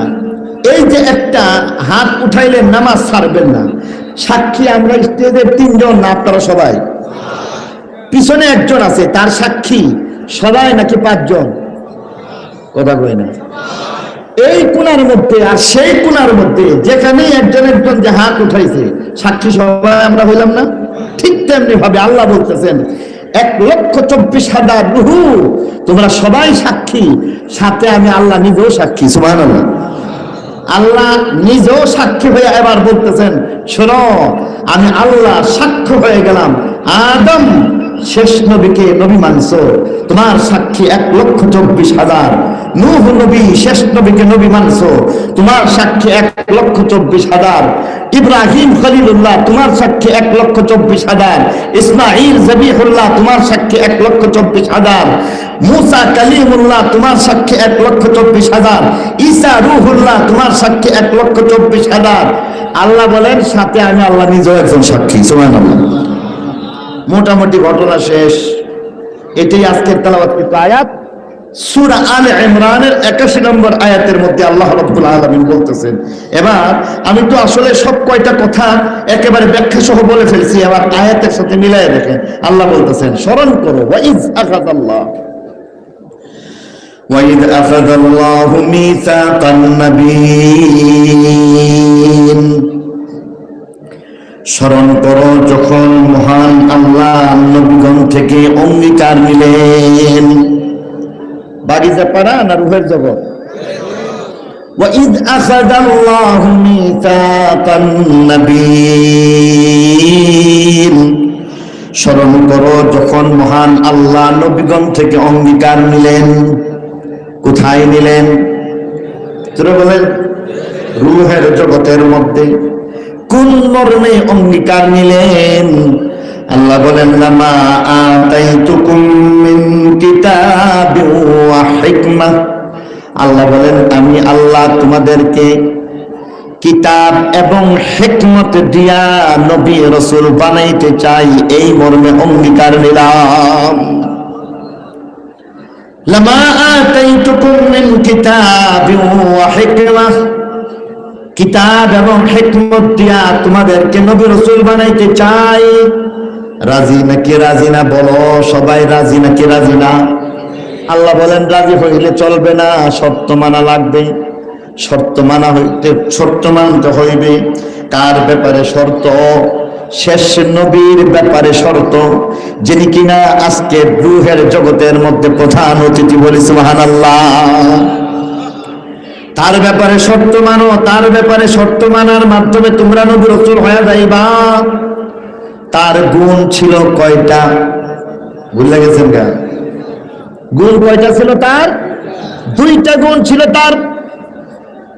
যেই নবীর ব্যাপারে শর্ত পালন করা লাগে তার ব্যাপারে 2টা শর্ত। 1 নম্বর আল্লাহ বলেন, সুম্মা জাআকুম রাসূলুন, পরে তোমাদের মাঝে এমন একজন নবীর আবির্ভাব ঘটে। শর্তটা মানবার আগে আগে বুঝে নাও, যার ব্যাপারে শর্ত মানবা তার আবির্ভাব আগে নাকি পরে? আল্লাহ বলেন, সুম্মা জাআকুম রাসূলুন, পরে তোমাদের মাঝে এমন একজন নবীর আবির্ভাব ঘটে, অর্থাৎ যার আবির্ভাব দুনিয়াতে সকলের পরে, আগে না। সকলের আবির্ভাব দুনিয়াতে আগে। আদমের আবির্ভাব দুনিয়াতে আগে, নূহ নবীর আবির্ভাব দুনিয়াতে আগে, ইব্রাহিম খলিলুল্লাহর আবির্ভাব দুনিয়াতে আগে। ইব্রাহিম খলিলুল্লাহ, ইসমাঈল জবিহুল্লাহ, মুসা কালিমুল্লাহ, ঈসা রূহুল্লাহ, 1,24,000 প্রত্যেকজন নবী, তাদের প্রত্যেকের আবির্ভাব হবে পরে। সুম্মা জাআকুম রাসূলুন, আর যার ব্যাপারে শর্ত পালন করা লাগে তার আবির্ভাব হবে তোমাদের মাঝে পরে। এটা একটা গুণ। আর 2 নম্বর গুণ হইতেছে মুসাদ্দিকুল লিমা মাআকুম। 2য় নম্বর গুণ হইবে তোমাদের কাছে যা কিছু আছে সেই জিনিসগুলির সত্যায়নকারী হইবেন। অর্থাৎ তোমরা যারা সকলেই আসছো শেষ নবীর আগে, আল্লাহ নবী বলে দিবেন তোমরা সকলেই সত্য, তোমাদের নবুয়ত সত্য, রিসালাত সত্য, শরীয়ত সত্য, আসমানি কিতাব সত্য। এইভাবে পূর্ববর্তী সকল নবী রাসূলগণকে সত্যায়নকারী হবেন। বলে সুবহানাল্লাহ। বুঝে থাকলে বলুন তো দেখি, নবীর পরে যারা আছে তার ব্যাপারে সত্যায়ন করবেননি, বরং একটা বিষয়ের মধ্যে সত্যায়নকারী হইবেন। অর্থাৎ আমার নবী শেষ নবী, তারপরে কেউ যদি দাবি করে সে লোকটা নবী, বুঝে নিও লোকটা দাজ্জাল, কাজ্জাব, ভণ্ড নবী। কশ্চিনকালেও সে সত্য নবী হইতে পারে না। সুম্মা জাআকুম রাসূলুম মুসাদ্দিকুল লিমা মাআকুম, তাহলে বুঝা গেল যার ব্যাপারে সত্য পালন করবে তার দুইটা গুণ। এক নম্বর গুণ হইতেছে আবির্ভাব হবে পরে, দুই নম্বর গুণ হইতেছে পূর্ববর্তী সকল নবী রাসূলগণের ব্যাপারে তিনি সত্যায়নকারী হয়ে যাইবেন। এমন এক নবীর ব্যাপারে শর্তটা মানো। শর্তটা কি? আল্লাহ বলেন লা তুমিনুন্না বিহি ওয়া লা তানসুরুন্নাহু, এমন নবীর উপরে তোমরা অবশ্যই অবশ্যই ঈমান নিয়ে আসবে, এমন নবীকে দ্বীনের ব্যাপারে অবশ্যই অবশ্যই তোমরা সাহায্যকারী হবে। বলে সুবহানাল্লাহ। নবীর প্রতি ঈমান আনলে উম্মতি হয়ে যায়, ঠিক কিনা বলেন? কথা কই না? আমরা আমাদের শেষ নবীর প্রতি ঈমান আনছি নাকি আনি নাই? অতএব আমরা হয়ে গেলাম শেষ নবীর উম্মতি, মুসা নবীর উম্মতি। মুসা নবীর প্রতি ঈমান নিয়ে আসছে তারা হইলেন মুসা নবীর উম্মতি। ঈসা নবীর উম্মতি, ঈসা নবীর প্রতি ঈমান আনছে তারা হইলেন ঈসা নবীর উম্মতি। আমরা হইলাম শেষ নবীর উম্মতি, কারণ আমরা তার প্রতি ঈমান নিয়ে আসছি, ঠিক কিনা বলেন? অতএব আল্লাহ বলেন শুনো, লা তুমিনুন্না বিহি ওয়া লা তানসুরুন্নাহু, অবশ্যই অবশ্যই তোমরা সেই নবীর প্রতি ঈমান নিয়ে আসবে, তিনি হয়ে যাইবেন তোমাদের নবী, তোমরা হয়ে যাইবে তার উম্মতি। ওয়ালা তানসুরুন্নাহু, দ্বীনের ব্যাপারে তোমরা সাহায্যকারী হয়ে যাইবা, অবশ্যই অবশ্যই। বলো সবাই রাজি হয়েছে নাকি হয়েছে না? আর জোরে। এবার সবাই যখন রাজি হয়ে গেলেন বললেন যে একটা শর্ত কেন, হাজার শর্ত পালন করতে সমস্যা নাই। আল্লাহ বলেন একটা শর্ত পালন করো, ঈমান নিয়ে আসো। ঈমান নিয়ে আসার কথা যখন তোমরা রাজি হয়ে গেলা, এবার ব্যবস্থা গ্রহণ করতে হইবে কয়টা? বলে গেছি, এই জন্যই বলছি আগে কিছু কথা মনে রাখতে হবে। ব্যবস্থা কয়টা? আরো জোরে। তিনটা ব্যবস্থা গ্রহণ করার কথা বলা হয়েছিল, ঠিক কিনা বলেন? একটা ব্যবস্থার নাম স্বীকারোক্তি, দ্বিতীয় ব্যবস্থার নাম অঙ্গীকার, তৃতীয় ব্যবস্থার নাম সাক্ষী। এই তিনটা ব্যবস্থা গ্রহণ করতে হবে, ভুলে গেছেন? তাহলে এবার বলেন ব্যবস্থা মোট কয়টা? আওয়াজ দিয়া বলেন ব্যবস্থা মোট কয়টা? এক নম্বর সাক্ষী, দুই নম্বর অঙ্গীকার, তিন নম্বর, এক নম্বর স্বীকারোক্তি, দুই নম্বর অঙ্গীকার, তিন নম্বর সাক্ষী। আল্লাহ এবার বলতেছেন এই সব কিছু কি তোমরা করতে রাজি আছো? আল্লাহর পক্ষ থেকে যখন ঘোষণা আসলো তারা সবাই বলতেছে অসুবিধা নাই, দলিল পত্র লেখালেখি যা আছে সব করে ফেলান। আবার আল্লাহ বলতেছেন যে তাহলে তিনটা ব্যবস্থা গ্রহণ করতে হবে, এক নম্বর সাক্ষী, দুই নম্বর অঙ্গীকার। এবার আল্লাহ বলতেছেন এই অঙ্গীকার আর সাক্ষীর বিষয়টা আল্লাহ বলতেছেন ক্বালা আ'আকরারতুম, এক নম্বর। দুই নম্বরে বললেন ওয়া আখাযতুম আলা যালিকুম ইসরি। মহান আল্লাহ তখন বলে দিলেন তিনটা ব্যবস্থার এক নম্বর হইল এই আ'আকরারতুম, বলো তোমরা মুখে স্বীকার করতে রাজি কিনা, স্বীকারোক্তি দিবে কিনা। দুই নম্বর ব্যবস্থার নাম অঙ্গীকার। আমার আল্লাহ দ্বিতীয় নম্বর ব্যবস্থার কথা বললেন ওয়া আখাযতুম আলা যালিকুম ইসরি, মজবুত একটা অঙ্গীকার করতে পারো কিনা বলে দাও। অর্থাৎ মুখে বলো স্বীকার করে নিলাম শেষ নবী আমার নবী, অঙ্গীকারাবদ্ধ হইয়া বললাম শেষ নবীর উপস্থিতিতে আমাদের নবুয়ত চলবে না। এই দুইটা বিষয়ের মধ্যে আমার আল্লাহ এবার জানাই দিতেছেন সেদিনের কথাটা ঘোষণা দিয়ে আমার আল্লাহ বলেন ক্বালু আকরারনা, সেদিন তোমরা সবাই, কিন্তু সেদিন তারা সবাই বলে দিয়েছিল, অর্থাৎ 1,24,000 রূহ প্রত্যেকে বলে দিয়েছিল আকরারনা, স্বীকার করে নিলাম, মেনে নিলাম শেষ নবী আমার নবী, তার উপস্থিতিতে আমাদের নবুয়ত, রিসালাত, আমাদের আসমানি কিতাব কোনোটাই চলবে না। বলি সুবহানাল্লাহ। ব্যবস্থা মোট কয়টা ছিল মনে আসেনি? ভুলে গেছেন? ব্যবস্থা মোট তিনটা ছিল, তার মধ্যে দুইটা চলে গেল, একটা সাক্ষী আরেকটা অঙ্গীকার, একটা হচ্ছে স্বীকারোক্তি আরেকটা অঙ্গীকার। তৃতীয় নম্বরে আমার আল্লাহ বলেন সাক্ষীর ব্যবস্থা করো। ক্বালা ফাশহাদু, তোমরা সবাই সাক্ষী হয়ে থাকো। ওয়া আনা মাআকুম মিনাশ শাহিদিন, আমি আল্লাহ রাব্বুল আলামিন আমি নিজেও এই ব্যাপারে সাক্ষী হয়ে গেলাম। আদম আমার শেষ নবীকে নবী মেনে নিয়েছো, তোমার সাক্ষী 1,24,000, নূহ নবীর 1,24,000 সাক্ষী, ইব্রাহিম খলিলুল্লাহর 1,24,000 সাক্ষী, ইসমাঈল জবিহুল্লাহর সাক্ষী 1,24,000, মুসা কালিমুল্লাহর সাক্ষী 1,24,000, ঈসা রূহুল্লাহর সাক্ষী 1,24,000।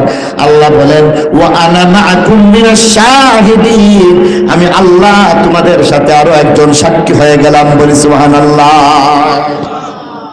ঘটনা মোটামুটি এতটুকু পর্যন্ত শেষ হয়ে যেতে পারত, কিন্তু না, আমার আল্লাহ সেখানের মধ্যে আবার বললেন দাঁড়াও, এত বড় ঘটনার পরে তোমাদের জন্য এবার আমি একটা বিরাট পুরস্কার ঘোষণা করলাম। আদম, তোমার সাথে আমি ওয়াদাবদ্ধ হয়ে গেলাম, দুনিয়াতে তুমি যাও, তুমি নবী এবং রসুল হয়ে যাইবা। নূহ নবী, তোমার ব্যাপারে আমি আল্লাহ সাক্ষী ওয়াদাবদ্ধ হয়ে গেলাম, 40 বছর পূর্ণ হইলে তুমি নবী রসুল হয়ে যাও। ঈসা নবী, তোমার ব্যাপারে ওয়াদাবদ্ধ হয়ে গেলাম, 40 বছর পূর্ণ হয়ে গেলে তোমরা নবী রাসূল হয়ে যাও। 1,24,000 রূহ, তাদের সকলকে আমার আল্লাহ ওয়াদাবদ্ধ হইয়া বললেন জন্ম হবে, 40 বছর পূর্ণ হয়ে গেলে তোমাদেরকে অনন্য মর্যাদায় ভূষিত করলাম। বাদাল খুদা বুজুর্গতার কিসসা মুখতাসার, এমন নবী এবং রাসূল হয়ে যাইবা, সকল মখলুকের উপরে তোমাদের মর্যাদা, আল্লাহর নিচে তোমাদের মর্যাদা। অর্থাৎ কেবল মাবুদ না, তোমাদের সেজদা করা যায় না, একমাত্র সেজদার মালিককে, একমাত্র সেজদার মালিক আল্লাহ, হায়াতের মালিক আল্লাহ, মৌতের মালিক আল্লাহ, ইজ্জতের মালিক আল্লাহ, জিল্লতের মালিক আল্লাহ, সব জায়গায় বিরাজমান একমাত্র আল্লাহ, হাজত রওয়া আল্লাহ, মুশকিল কুশা আল্লাহ। এই একটা বিষয় ছাড়া ইবাদতের উপযুক্ত একমাত্র আল্লাহ, এই অনন্য একটা গুণ মাবুদের গুণ ছাড়া সকল মখলুকের উপরে নবীদের মর্যাদা, ঠিক কিনা? এই মর্যাদা আল্লাহ দিয়ে দিয়েছেন। এতক্ষণের আলোচনার পরে এখন আমাকে আপনাকে কিছু পরিশিষ্ট আর গুরুত্বপূর্ণ কিছু বিষয় বুঝতে হবে। আমরা এতক্ষণ আলোচনার দ্বারা অনেক কিছু বুঝলাম, বলছিলাম অজানা প্রশ্নেরও উত্তর ইনশাআল্লাহ খুঁজে পাবেন। তাহলে আসুন সেদিকে আমরা আগাই। বলুন তো দেখি, এখানের মধ্যে আমার নবীর সম্মান দিল নাকি দিল না? অনেক সম্মান। ধারাবাহিক ভাবে যদি বলতে থাকি, 1 নম্বর মর্যাদা হচ্ছে সেখানের মধ্যে আমার নবীর মর্যাদা, আমার নবীজিকে সেখানের মধ্যে প্রধান অতিথি বানাইয়া আল্লাহ সম্মানিত করছেন, ঠিক কিনা বলেন? 1 নম্বর মর্যাদা হচ্ছে তিনি রূহের জগতের মধ্যে প্রধান অতিথি, শেষ নবী হইয়া সেখানের মধ্যে অনন্য মর্যাদা পাইছেন। পক্ষান্তরে হযরত আদম আলাইহিস সালাম থেকে নিয়ে হযরত ঈসা আলাইহিস সালাম পর্যন্ত 1,24,000 নবী রাসূলগণ যারা সেই রূহের জগতের মধ্যে ছিলেন, আলোচনা যখন চলতেছিল, আল্লাহ যখন বক্তা আর সভাপতি নিজে হইয়া যখন বক্তব্য পেশ করেছিলেন, বুঝে থাকলে বলুন, খেয়াল করে উত্তর দিয়া বলুন, সেই রূহের জগতের মধ্যে আমাদের নবী নবী হইয়া প্রধান অতিথি হয়েছিলেন। পক্ষান্তরে আদম থেকে ঈসা নবী পর্যন্ত 1,24,000, তারা প্রত্যেকেই সেখানের মধ্যে নবী ছিলেন না রূহ? আরো জোরে বলতে হবে, নবী ছিলেন না রূহ? আরো জোরে বলতে হবে, নবী ছিলেন না রূহ? পক্ষান্তরে আমার নবী, আপনার নবী, শ্রেষ্ঠ নবী, শ্রেষ্ঠ নবী, তিনি সেখানেই নবী। অতএব এই কারণেই আল্লাহ নবী এক হাদিসের মধ্যে ফরমান, আনা নবিয়্যুন ওয়া আদামু বাইনাল মাই ওয়াত তিন, আমি তখনই নবী যখন আদম নবীর অস্তিত্বই ছিল না, তখন আমি নবী। সুবহানাল্লাহ করেন না? আরো জোরে বলেন সুবহানাল্লাহ। তাহলে আমার নবীর মর্যাদা হচ্ছে এমন, আমার নবী রূহের জগতের মধ্যে তখনই নবী যখন আদম নবীর অস্তিত্ব ছিল না। আদম নবীর অস্তিত্ব না থাকলে মুসা নবীর অস্তিত্ব থাকতে পারে? আদম নবীর অস্তিত্ব যেখানে নাই, সেখানে 1,24,000 নবী রাসূলগণের কোনো অস্তিত্ব ছিল? তার মানে হচ্ছে 1,24,000 নবী রাসূলগণ, তাদের কারো যখন কোনো অস্তিত্ব ছিল না, তখন আমার নবী রূহের জগতের মধ্যে নবী হয়ে গেছেন। আল্লাহ নবী এই কারণেই বলছেন, আনা নবিয়্যুন ওয়া আদামু বাইনাল মাই ওয়াত তিন, আদম নবীর যখন অস্তিত্ব ছিল না, তখনই আমি নবী। দ্বিতীয় নম্বর আরেকটা বিষয় এখানের মধ্যে আমরা বুঝতে পারি। আচ্ছা, আমাদের নবী সর্বশেষ দুনিয়াতে তার আবির্ভাব, ঠিক কিনা বলে? আমাদের নবী আবির্ভাব সকলের আগে না পরে? আরো জোরে বলতে হবে, আমাদের নবী আউয়ালে নবী না আখেরে নবী? আমাদের নবী প্রথম নবী না শেষ নবী? এবার বুঝে থাকলে বলুন, একখান হাদিস আমরা বারবার শুনেছি, আমার নবী নিজেই হাদিস শরীফের মধ্যে বলেছেন, আনা আউয়াল ওয়া আনা আখির, আমি আউয়ালে নবী, আমি আখিরে নবী। শুনছেন নাকি শুনেন নাই? এবার প্রশ্ন হইল, আউয়ালে নবী হইলে আখিরে নবী কেমন করে হয়, আর আখিরে নবী হইলে আউয়ালে নবী কেমন করে হয়? প্রশ্ন আসে নাকি আসে না? আরো জোরে বলতে হবে, আসে নাকি আসে না? তাহলে আমার নবীর যদি আখিরে নবী বলা হয়, শেষ নবী যদি বলা হয়, তার মধ্যে তো কোনো সমস্যা ছিল না, ঠিক কিনা বলেন?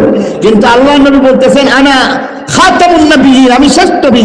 কুরআনের মধ্যে আল্লাহ বলে দিয়েছেন, মা কানা মুহাম্মাদুন আবা আহাদিন মিন রিজালিকুম ওয়ালাকিন রাসূলুল্লাহ ওয়া খাতামান নবিয়্যিন, আল্লাহর নবী শেষ নবী, ঠিক কিনা বলেন? তাহলে আল্লাহ নবী একদিক থেকে কোরআনের আয়াতের মধ্যে হাদিসের মধ্যে পাইলাম তিনি শেষ নবী, আবার হাদিসের মধ্যে আল্লাহ নবী ফরমান আউয়ালে নবী, তার মানে কি? আর আউয়ালে নবী হইলে আখিরে নবী কেমনে, আখিরে নবী হইলে আউয়ালে নবী কেমনে? এই প্রশ্নের উত্তর জানতে হবে। আশা করি এই প্রশ্নের উত্তরটাও আপনারা খুব সহজেই পাওয়া যাবেন। আমার নবী আউয়ালে নবী এইভাবে, রূহের জগতের মধ্যে আদম নবীর যখন কোনো অস্তিত্ব ছিল না, কোন নবীর যখন কোনো অস্তিত্ব ছিল না, সেখানের মধ্যে আমার নবীকে আল্লাহ রাব্বুল আলামিন নবী বানাইয়া প্রধান অতিথি বানাইছেন, ঠিক কিনা বলেন? রূহের জগতের মজলিসের মধ্যে প্রধান অতিথি যেন কে ছিল? আরো জোরে বলেন, কে ছিল? শেষ নবী। এর মানে হচ্ছে অস্তিত্বের প্রশ্নে আল্লাহ নবী আউয়ালে নবী, রূহের জগতের মধ্যে তিনি নবী, অস্তিত্বের প্রশ্নে আমার নবী প্রথম নবী, অস্তিত্বের প্রশ্নে আমার নবী আউয়ালে নবী, অস্তিত্বের প্রশ্নে যখন আদম থেকে নিয়ে ঈসা নবী পর্যন্ত কারো কোনো অস্তিত্ব ছিল না, তখন আমার নবী সেখানের মধ্যে নবী হইয়া প্রধান অতিথির গৌরব, অনন্য গৌরব অর্জন করেছেন। তিনি হচ্ছেন আউয়ালে নবী। আর দুনিয়ার মধ্যে আত্মপ্রকাশ এবং আবির্ভাবের দিক থেকে তিনি হচ্ছেন শেষ নবী, তারপরে আর কোন নবী নাই, ঠিক কিনা বলেন? এই হচ্ছে আউয়ালে নবী আর আখিরে নবী। বিষয়টাকে বোঝাইতে পারছি? তাহলে আমার নবী আউয়ালে নবী, আমার নবী আখিরে নবী, এমন অনন্য মর্যাদা অন্য কারো ব্যাপারে আছে? অন্য কারো ব্যাপারে নাই। আলোচনা অনেক লম্বা করা যাবে না। আজকের প্রধান আলোচক হযরত মাওলানা সুলতানুল ওয়াইজিন, হযরত মাওলানা খালেদ সাইফুল্লাহ আইয়ুবী সাহেবের বয়ান শুনতে হবে, না যাইবেন গা? হ্যাঁ, তাহলে লম্বা আলোচনা করা যাবে না। আস্তে আস্তে আমি শেষের দিকে যাইতেছি। এবার কিছু প্রশ্ন আর উত্তরও জানতে হবে। এখানের মধ্যে অনেক প্রশ্ন আছে। একটা প্রশ্ন হইল, যেই নবী শেষ নবীর ব্যাপারে যে একটা শর্ত, আমাদের নবীর ব্যাপারে শর্ত আছে না নাই? শর্ত হইল নবীকে পাইলে নবী মানতে হবে, না পাইলে কথা কই না, না পাইলে কথা কই না। আমার কথা বুঝেন নাই? আমাদের নবীর ব্যাপারে সকল নবী রাসূলগণের রূহের জগতের মধ্যে ওয়াদাবদ্ধ হয়েছিলেন কেমনে? শেষ নবীকে পাইলে তখন সকল নবীগণ নবী না উম্মতি? আরো জোরে বলতে হবে, নবী না উম্মতি? তাহলে শর্ত ছিল শেষ নবীকে পাইলে তোমরা বলো শেষ নবী তোমার নবী, আর না পাইলে মানতে হবে। পাইলে তো মানবে, না পাইলে কি মানবে? তাহলে এবার এখানে সাংঘর্ষিক একটা কথা, বৈপরীত্য দেখা যাইতেছে এখানের মধ্যে। একদিকে আল্লাহ নবী বলে দিয়েছেন, আল্লাহ তাআলা বলে দিয়েছেন শেষ নবীকে দুনিয়াতে পাইলে তিনি নবী। অপরদিকে তিনি এই কথাও বলেছেন এই নবীর গুণ, তিনি সকলের দুনিয়াতে সকলের আগে আসবেন না পরে আসবেন? যদি সকলের পরে আসে তাহলে আদম নবীর সাথে কি শেষ নবীর সাক্ষাৎ হবে? আরো জোরে বলতে হবে। বিষয়টা বুঝছেন নাকি বোঝেন নাই? আচ্ছা, বুঝে থাকলে বলুন তো দেখি। শেষ নবী তার আবির্ভাব যেহেতু সকলের পরে হবে, তাহলে হযরত ইব্রাহিম খলিলুল্লাহ উনি হইলেন জাতির পিতা। ইব্রাহিম খলিলুল্লাহ আর আমাদের নবী মক্কা শরীফের মধ্যে মাঝে মধ্যেই তো ফজরের পরে একসাথে চা খাইতেন, কি বলেন? হযরত ইসমাঈল জবিহুল্লাহর সাথে তো মনে হয় আসরের পরে বাদাম খাইতেন নাকি? অথবা এশার নামাজের পরে খাবার দাবারের পরে মিষ্টি খাওয়া সুন্নত, এই সুন্নতটা পালন করতে গিয়া হযরত ইয়াকুব নবী এশার নামাজের পরে উম্মে হানির মধ্যে বসে বসে চা খাইতেন আর মিষ্টি খাইতেন। বুঝে থাকলে বলুন তো দেখি। আদম আলাইহিস সালাম থেকে নিয়ে হযরত ঈসা আলাইহিস সালাম পর্যন্ত কোন নবীর সাথে শেষ নবীর দুনিয়াতে সাক্ষাতের বাহ্যিক কোনো ব্যবস্থা আছে? আরো জোরে বলতে হবে, আছে? যদি না থাকে তাহলে আল্লাহ এই শর্ত কেন দিলেন? যেখানের মধ্যে আল্লাহ বললেন শেষ নবীকে পাইলে বলো তিনি তোমাদেরও নবী, অথচ আল্লাহ খুব ভালোভাবেই জানেন শেষ নবীর সাথে কোন নবীর দুনিয়াতে সাক্ষাতের ব্যবস্থা। আরো জোরে। তাহলে আল্লাহ তাআলা এমন একটা ব্যবস্থাই করলেন, এমন একটা শর্তই দিলেন যে শর্ত মানাও লাগে না। কারণ পাইলে নবী মানতো, না পাইলে তো নবী মানা লাগে না। এই প্রশ্নের উত্তর জানা দরকার আছে না নাই? এখানে 3টা উত্তর বলে বয়ান আমার শেষ। এখানে 3টা উত্তর দেওয়া হইতেছে। 1 নম্বর হচ্ছে আল্লাহ রাব্বুল আলামিন আমার নবী, আপনার নবী, শ্রেষ্ঠ নবী, আউয়াল নবী, আখির নবী, দুনু জাহানের বাদশা নবী মুহাম্মদ মুস্তাফা আহমদে মুজতবা মুহাম্মদুর রাসূল সাল্লাল্লাহু আলাইহি ওয়াসাল্লাম ওনাকে সম্মান দিয়েছেন। সুবহানাল্লাহ। কেমন? ধরেন এখানের মধ্যে অনেক সময় অনারেবল গেস্ট হিসেবে কিছু নাম লেখা থাকে পোস্টারে নাম লেখা থাকে, উনি থাকে আমেরিকা, উনি আসবেন না, তারপরও নাম থাকে কেন? সম্মানের জন্য। ঠিক কিনা বলেন? ঠিক তেমনি ভাবে এখানের মধ্যে যত নবী এবং রাসূল আছেন তাদেরকে কেমন যেন একটা শব্দ যুক্ত করে দিয়া আমার নবীর মর্যাদা বাড়াইয়া দিয়া বলতেছেন, তোমরা মানো পাও বা না পাও এটা বড় কথা না, বরং একটা শব্দ জুড়াইয়া দিয়া তোমাদের সামনে আমার নবী শ্রেষ্ঠ নবীর মর্যাদাকে উন্নত করার জন্য আমি আল্লাহ তাআলা শব্দ লাগাই দিছি, বলো উনি থাকলে উনি নবী। সুবহানাল্লাহ বলো। এটা একটা হচ্ছে সম্মান বৃদ্ধি করার জন্য। দ্বিতীয় নম্বর ব্যবস্থা হচ্ছে আল্লাহ রাব্বুল আলামিন কুদরতিভাবে রূহের জগতের মধ্যে সেই অঙ্গীকার বাস্তবায়নের জন্য, রূহের জগতে কৃত যে অঙ্গীকার, সেই অঙ্গীকার বাস্তবায়নের জন্য আল্লাহ তাআলা কমপক্ষে 2টা ব্যবস্থা রাখছেন। কয়টা ব্যবস্থা? আরো জোরে। 2টা ব্যবস্থা। একটা ব্যবস্থা হচ্ছে ইনডাইরেক্ট, সরাসরি না, ইনডাইরেক্ট যে একটা ব্যবস্থা, তার নাম হইতেছে রজব মাস। সুবহানাল্লাহ বলে। আরো জোরে কোন সুবহানাল্লাহ। ইনডাইরেক্ট ব্যবস্থা কেমনে? রজব মাসের মধ্যে আল্লাহ রাব্বুল আলামিন আমাদের নবীজিকে মেরাজের মধ্যে দাওয়াত দিয়া বাড়িতে নিয়ে গেছেন। ঠিক কিনা বলুন? রজব মাসের মধ্যে মেরাজের 2টা অংশ রয়েছে। রজব মাসের মধ্যে যে অলৌকিক ঘটনা ঘটছিল, এটা সশরীরে জাগ্রত অবস্থায় আল্লাহ নবী সরাসরি সেখানের মধ্যে প্রথমত মক্কা শরীফ থেকে ফিলিস্তিনের বাইতুল মুকাদ্দাস, সেখান থেকে ঊর্ধ্ব আকাশ পর্যন্ত, আরশ পর্যন্ত আল্লাহ নিয়ে গেছেন। ঠিক কিনা বলেন? প্রশ্ন হচ্ছে আল্লাহ রাব্বুল আলামিন এখানের মধ্যে এই 2টা ভাগ করলেন কেন? প্রথম অংশকে ইসরা বলে, দ্বিতীয় অংশটাকে অর্থাৎ ফিলিস্তিন থেকে আরশ পর্যন্ত যাওয়া এটাকে মেরাজ বলে। তাহলে মক্কা শরীফ থেকে ফিলিস্তিন পর্যন্ত ইসরা, আর সেখান থেকে মেরাজ। সুবহানাল্লাযী আসরা বিআবদিহি লাইলাম মিনাল মাসজিদিল হারাম ইলাল মাসজিদিল আকসা। এখানের মধ্যে আল্লাহ এইভাবে 2টা পার্ট করলেন কেন, 2টা অংশ করলেন কেন? এটাও অনেক কারণ আছে। এখানের মধ্যে আল্লাহ রাব্বুল আলামিন সেই কারণ পরবর্তীতে বুঝে আসবে। ইসরার গল্পটা খুব ছোট্ট ভাবে, গল্প বলা নয়, মূল বিষয়টা বলে দিতে চাই। আল্লাহ নবী ইসরার সফর, মেরাজের সফরের আগে উম্মে হানির ঘরের মধ্যে আরাম করতেছিলেন রাদিয়াল্লাহু তাআলা আনহা। হযরত উম্মে হানি রাদিয়াল্লাহু তাআলা আনহার ঘরের মধ্যে আল্লাহ নবী যখন ঘুমন্ত ছিলেন, লক্ষ্য করে দেখলেন ছাদ ফেটে গেল, আসমান ফেটে গেল। সেখান থেকে ফেরেশতা অবতরণ করলেন, জিবরাইল আমিন তাকে ঘুম ভাঙাইয়া দিলেন। ভাঙাইয়া তারপরে জমজমের পানি দিয়া বললেন ওযু করে। জমজমের পানি দিয়ে ওযু করা ফিকহে হানাফি মাযহাব মতে এটা আসলে উচিত না, এটাকে মাকরুহ বলা হয়েছে। পক্ষান্তরে অনেক উলামায়ে কেরাম, অনেক মুজতাহিদ ইমামগণ বরকতের নিয়তে এই জমজমের পানি দিয়ে ওযু করাটাকে জায়েজ বলেছেন। ইমামে আযম আবু হানিফা রাহিমাহুল্লাহ এটাকে মাকরুহ বলেছেন। সে যাই হোক, হযরত নবী করিম সাল্লাল্লাহু আলাইহি ওয়াসাল্লামকে জাগ্রত করাইয়া জিবরাইল আমিন আল্লাহ নবীকে বলেছেন ওযু করেন। জমজমের পানি দিয়ে আল্লাহ নবী ওযু করলেন।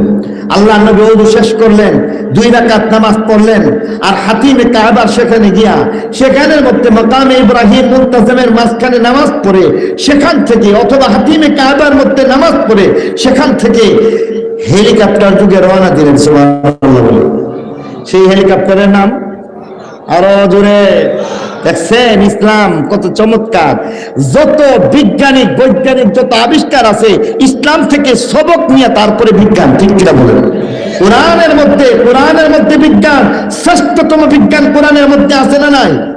বর্তমান মহাবিশ্বের মধ্যে, মহাসৌর জগতের মধ্যে বিজ্ঞান, কোরআনের এই বিজ্ঞান সেখানের মধ্যে বাস্তবায়ন হয়ে গেছে। এই বিজ্ঞানময় কোরআনের কসম খায় এই আল্লাহ বলছেন ওয়াল কোরআনিল হাকিম। অতএব বিজ্ঞান নিয়ে ইসলামের কোনো ভয় ভীতির কোনো কারণ নাই। খ্রিস্টান যারা আছে তাদের জন্য ভয় ভীতির কারণ আছে, কারণ তাদের যে আসমানি তথাকথিত আসমানি ইনজিল শরীফ এটা পরিবর্তন হয়ে গেছে।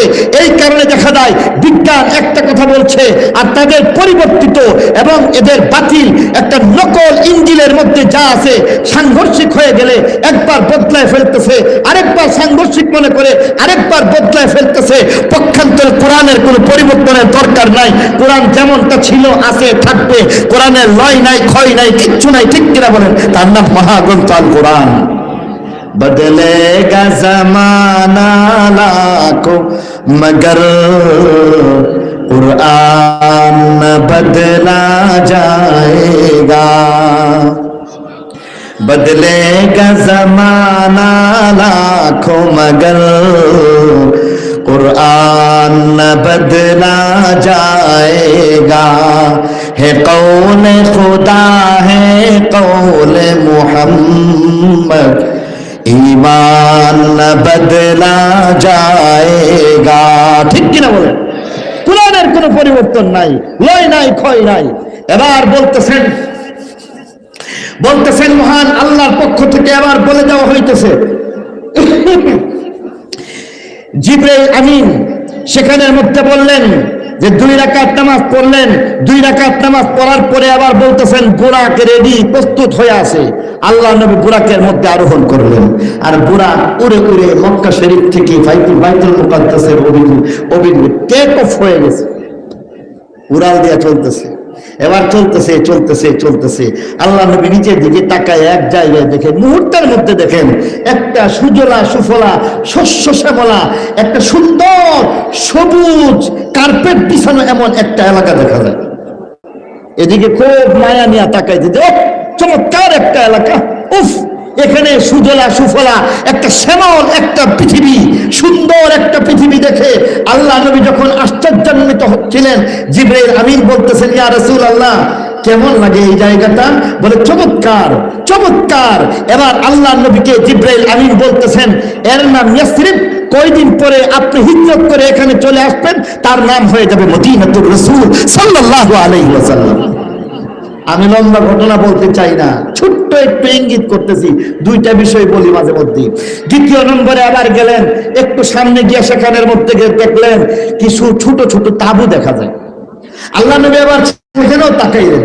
আল্লাহ নবীকে আবার বলা হচ্ছে এই তাঁবুগুলি দেখছেন, এই তাঁবুগুলিতে আপনার কুরাইশি আপনার বংশীয় যে মানুষ তারা সিরিয়ার মধ্যে বাণিজ্যিক সফরে গিয়েছিল, বাণিজ্যিক সফর শেষ করে তারা এখানে যাত্রা বিরতির জন্য তাঁবু গাড়ল। আজকের এই যাত্রা বিরতি দেখে আল্লাহ নবী আবার সঙ্গে সঙ্গে বললেন জিবরাইল একটু সুযোগ দাও, এখানে একটু ল্যান্ডিং এর ব্যবস্থা করো, এই হেলিকপ্টারটাকে এখন এখানে অবতরণ করো, আমি তাদের সাথে সাক্ষাৎ করব। মক্কা শরীফে যখন যাইবেন আর যাওয়ার পরে যখন দেখবেন আপনার পাশের বাড়ির একটা লোক, তাহলে তো কোনো কথাই নাই। কেবলমাত্র বলছে আমার বাড়ি জয়পুর, হ্যাঁ এই কথা বলার কারণে জড়াইয়া ধরে চুম খাইতে শুরু করছে, আরে তুমি জয়পুর হাটের মানুষ, আমার বাড়ি জয়পুর হাট। সুবহানাল্লাহ, হয় নাকি হয় না? আল্লাহ নবী আবার বলতেছেন যে দেখো এই ভিনদেশি মুসাফিরি একটা জায়গার মধ্যে, প্রবাসের মধ্যে আজকে আমি সেখানে তাদের সঙ্গে সাক্ষাৎ করতে চাই। বুরাককে অবতরণ করাইয়া দেওয়া হইল। আল্লাহ নবী সেখানে যাওয়ার পরে থমকে গেলেন। প্রত্যেকটা তাঁবু শূন্য, একজন মানুষও নাই, কেউ যখন এখানের মধ্যে নাই, আল্লাহ নবী আবার বলতেছেন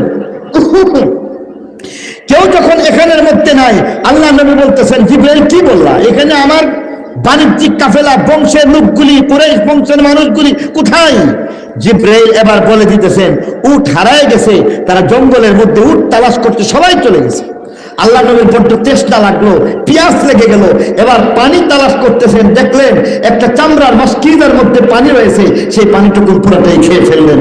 আল্লাহ নবীকে জিবরাইল আমিন এবার বলতেছেন ইয়া রাসূলুল্লাহ পথ চলতে হবে বহুদূর, আপনাকে থেমে থাকলে হবে না, আসুন সামনে যাই। আল্লাহ নবী আবার বলতেছেন, বারবার অনিচ্ছা সত্য বলতেছিলেন, ইস যদি আমি তাদের সাথে দেখা করে যাইতে পারতাম তাহলে এটা আমার মুআজিজার অন্যতম একটা সাক্ষী হয়ে যেত, কিন্তু আল্লাহ রাব্বুল আলামিনের ইচ্ছা আরেকটা, বলতেছেন চলেন সামনে যেতে হবে। সুবহানাল্লাহ। আল্লাহর নবী আবার সামনের দিকে রওনা হয়ে গেলেন। আল্লাহর নবী এক পর্যায়ে ফিলিস্তিনের বাইতুল মুকাদ্দাসের মধ্যে চলে গেলেন। সেখানের মধ্যে বুরাক অবতরণ করলো। জিবরাইল আঙ্গুল দিয়া খুঁচা দিয়া একটা পাথরকে ছিদ্র করে দিলেন। বুরাকটাকে সেখানের মধ্যে বেঁধে রাখা হইল। নবীজি অবতরণ করলেন আর তাকে দেখাইয়া দিয়া বললেন, ফিলিস্তিনের বাইতুল প্রথম কিবলা, সেখানে আপনি যান। হাঁটতে হাঁটতে লক্ষ্য করলেন কে যেন সেখানের মধ্যে আযান দিতে শুরু করলো। আল্লাহ নবী সেখানের মধ্যে আযান শুনলেন। আযান শেষ হতে হতেই আল্লাহ নবী প্রবেশ করলেন ঘরে, বাইতুল মুকাদ্দাসে প্রবেশ করলেন। যেখানে যাওয়ার পরে দেখলেন হাজার হাজার মানুষ কাতার বন্দী হইয়া নামাজের অপেক্ষায় রয়েছে। নবীজি এবার লক্ষ্য করলেন কে যেন ইকামত দিতে শুরু করলো। ইমামের পিছনে গিয়ে আল্লাহ নবী দাঁড়াইলেন। এবার ইমামের জায়গাটা খালি খালি দেখে ডানে বামে সবাই তাকাইতেছেন, এমনকি প্রত্যেকেই মাঝে মধ্যে উকি দিতেছেন আর দেখতেছেন আজকে কে এখানের মধ্যে নামাজ পড়াইবেন। নবীজি নিজেও ডানে বামে তাকাইলেন। জিবরাইল আমিন হাজির হয়ে গেলেন, ডেকে ডেকে বললেন, ইয়া রাসূলুল্লাহ, ইয়া হাবিবাল্লাহ, আজকে আপনাকে নামাজ পড়াইতে হইবে, আজকে আপনি 2 রাকাত নামাজ পড়াইয়া দিন। আল্লাহ নবী আবার 2 রাকাত নামাজ পড়াইয়া দিলেন। নামাজ খতম হয়ে গেল, সালাম ফিরানো হইল।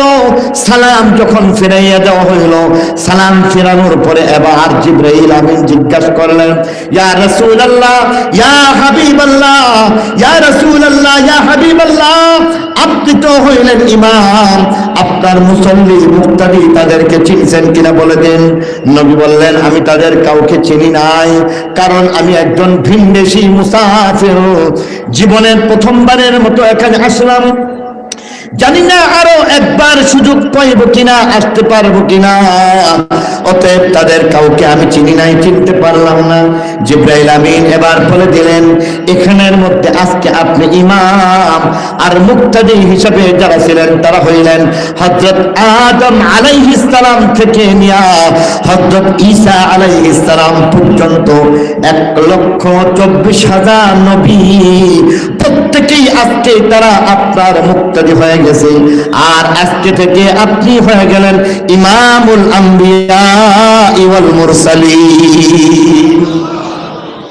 আজকে থেকে আপনি হয়ে গেলেন ইমামুল আম্বিয়া ওয়াল মুরসালিন। আজকে থেকে আপনি নবীগণের ইমাম। আজকে সেখানের মধ্যে সবাইকে একত্রিত করা হয়েছে।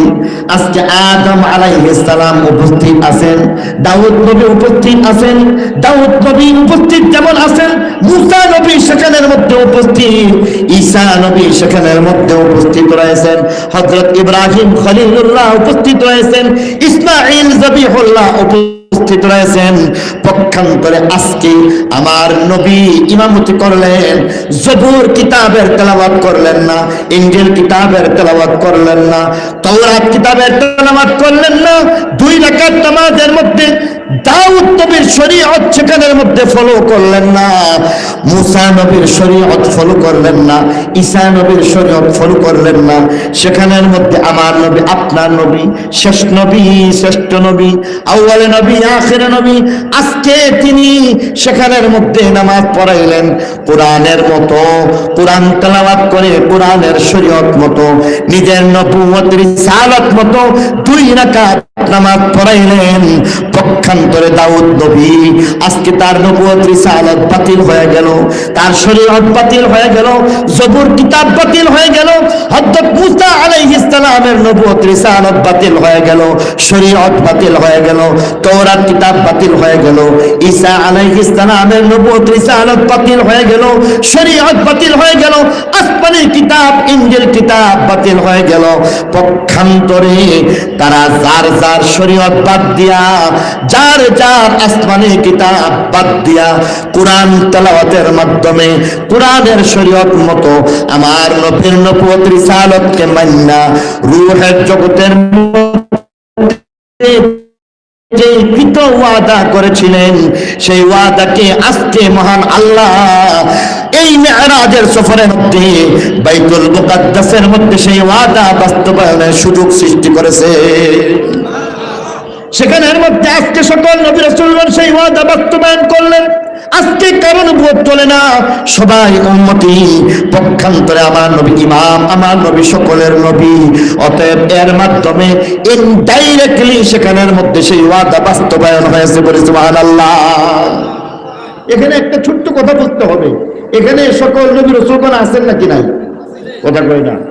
ইসরাইল সফরের মধ্যে বাইতুল মুকাদ্দাসের মধ্যে আদম থেকে নিয়ে ঈসা নবী পর্যন্ত সকল নবী রাসূলগণ আছেন নাকি আছেন না? সকলের ইমামতি আমার নবীজি করছেন নাকি করছেন না? তাহলে ইনডাইরেক্ট হইল কেন? এটা তো ডাইরেক্ট হওয়ার কথা ছিল, ঠিক কিনা বলেন? এটাকে ইনডাইরেক্ট এই জন্য বলা হইতেছে, ওয়ামা মুহাম্মাদুন ইল্লা রাসূল কদ খালাত মিন ক্বাবলিহির রুসুল আফা ইম্মাতা আও কুতিলান কালাবতুম। আল্লাহ কোরআনের আয়াতের মধ্যে বলে দিয়েছেন, যত নবী রাসূলগণ আছেন তাদের প্রত্যেকের মৃত্যু হয়ে গেছে। যারা বলেন তাদের মৃত্যু হয়েছে নাকি হয়েছে না? সকল নবী রাসূলগণের মৃত্যু হয়েছে নাকি হয়েছে না? কথা কয় না। আরে ভাই কথা বলেন না, নবীগণ মরণশীল নাকি মরণশীল না? সকলের মৃত্যু হয়েছে নাকি হয়েছে না? তাহলে এখানের মধ্যে যে আসছেন এটা কি দুনিয়ার জীবন? অবশ্যই না, বরং এটাকে উলামায়ে কেরাম বলেন আলমে মিসাল। এটাকে কি বলে? আলমে মিসাল। কি বলে বলেন না, একটু কথা বলে মনে রাখেন, জোরে বলেন, কি বলে? আলমে মিসাল।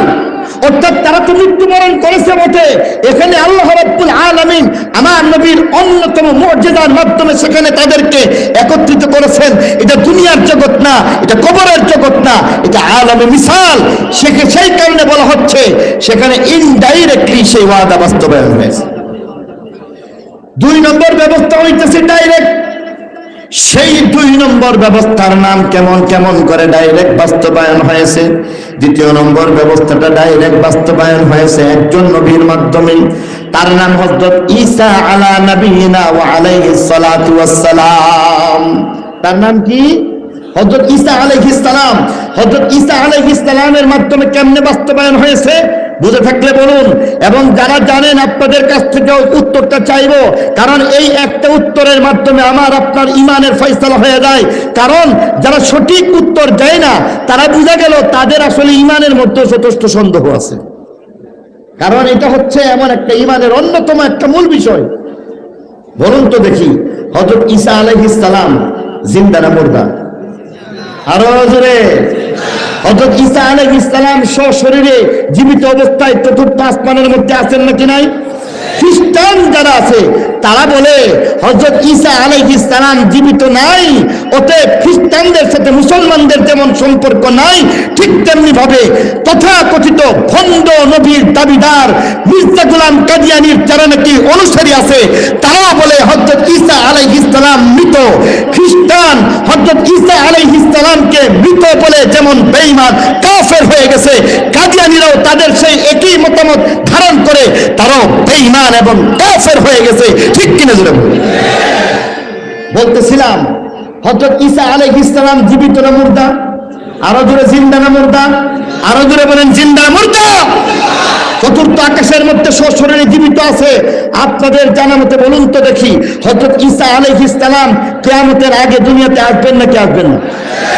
উনি নবী তখন না উম্মত? আরো জোরে বলেন, তিনি তখন নবী না উম্মত? আরো জোরে, নবী না উম্মত?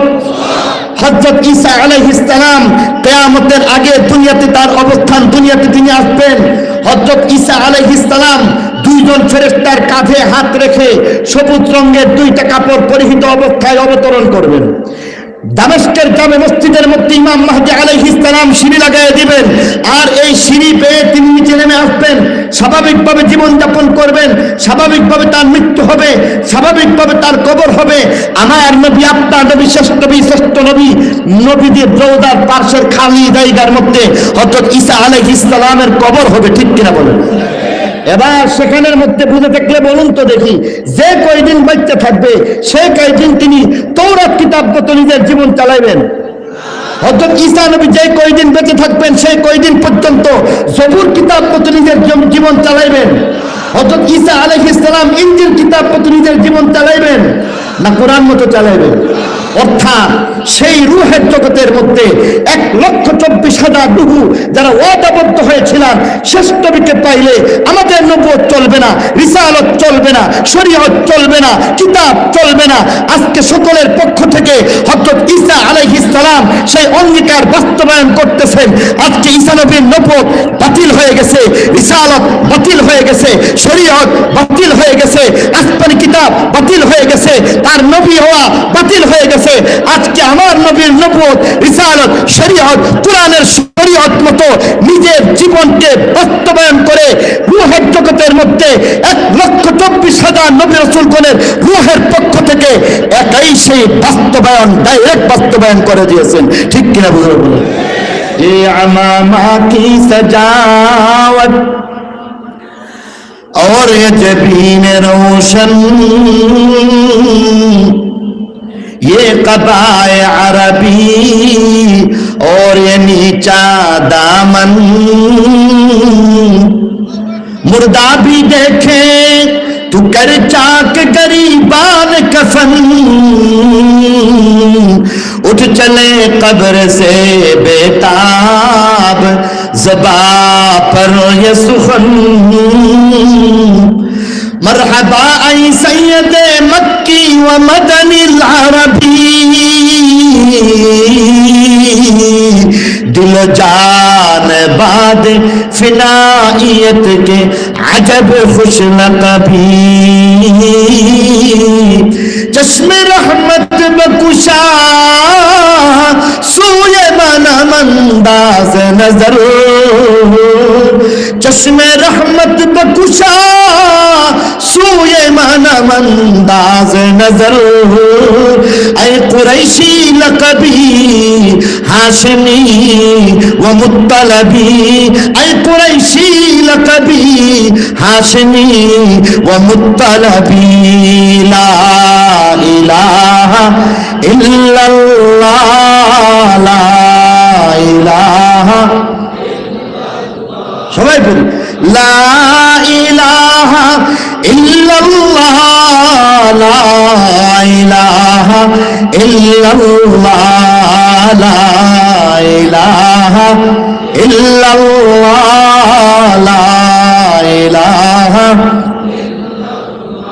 याद में तेरी सबको भुला दो कोई न मुझको याद रहे, याद में तेरी सबको भुला दो कोई न मुझको याद रहे, तुझ पर सब घर बार लौटा दो, तुझ पर सब घर बार लौटा दो, खानाए दिल आबाद रहे, अब तू रहे बस्ता दम आखिर, अब तू रहे बस्ता दम आखिर, फिर जुबा आई मेरे इलाहा, ला इलाहा इल्लल्लाह, ला इलाहा इल्लल्लाह, সবাই পড়ি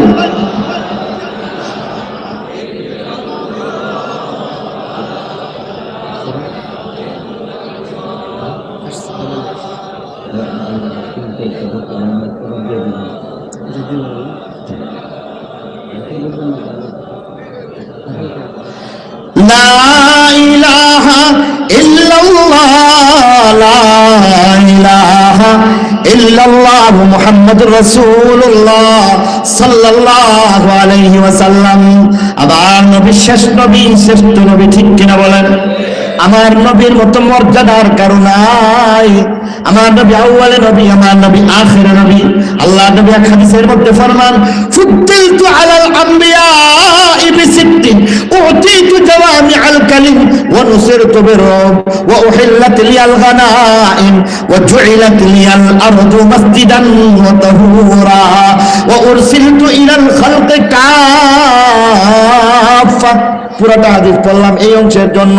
আল্লাহ নবী ফরমান, ওয়া উরসিলতু ইলাল খালকি কাফা, আমি হইলাম সকলের নবী। সুবহানাল্লাহ। আমি হইলাম সকলের নবী, আমার নবী শেষ নবী, আমার নবী আউয়াল নবী, আমার নবী সকলের নবী, আমার নবী আমার নবী 18,000 প্রকারের মখলুকের নবী, আমার নবী জিবরাইল মিকাইল ইসরাফিলের নবী, আমার নবী সকল ফেরেশতাদের নবী, আমার নবীকে বলা হইতেছে আল্লাহর নবী।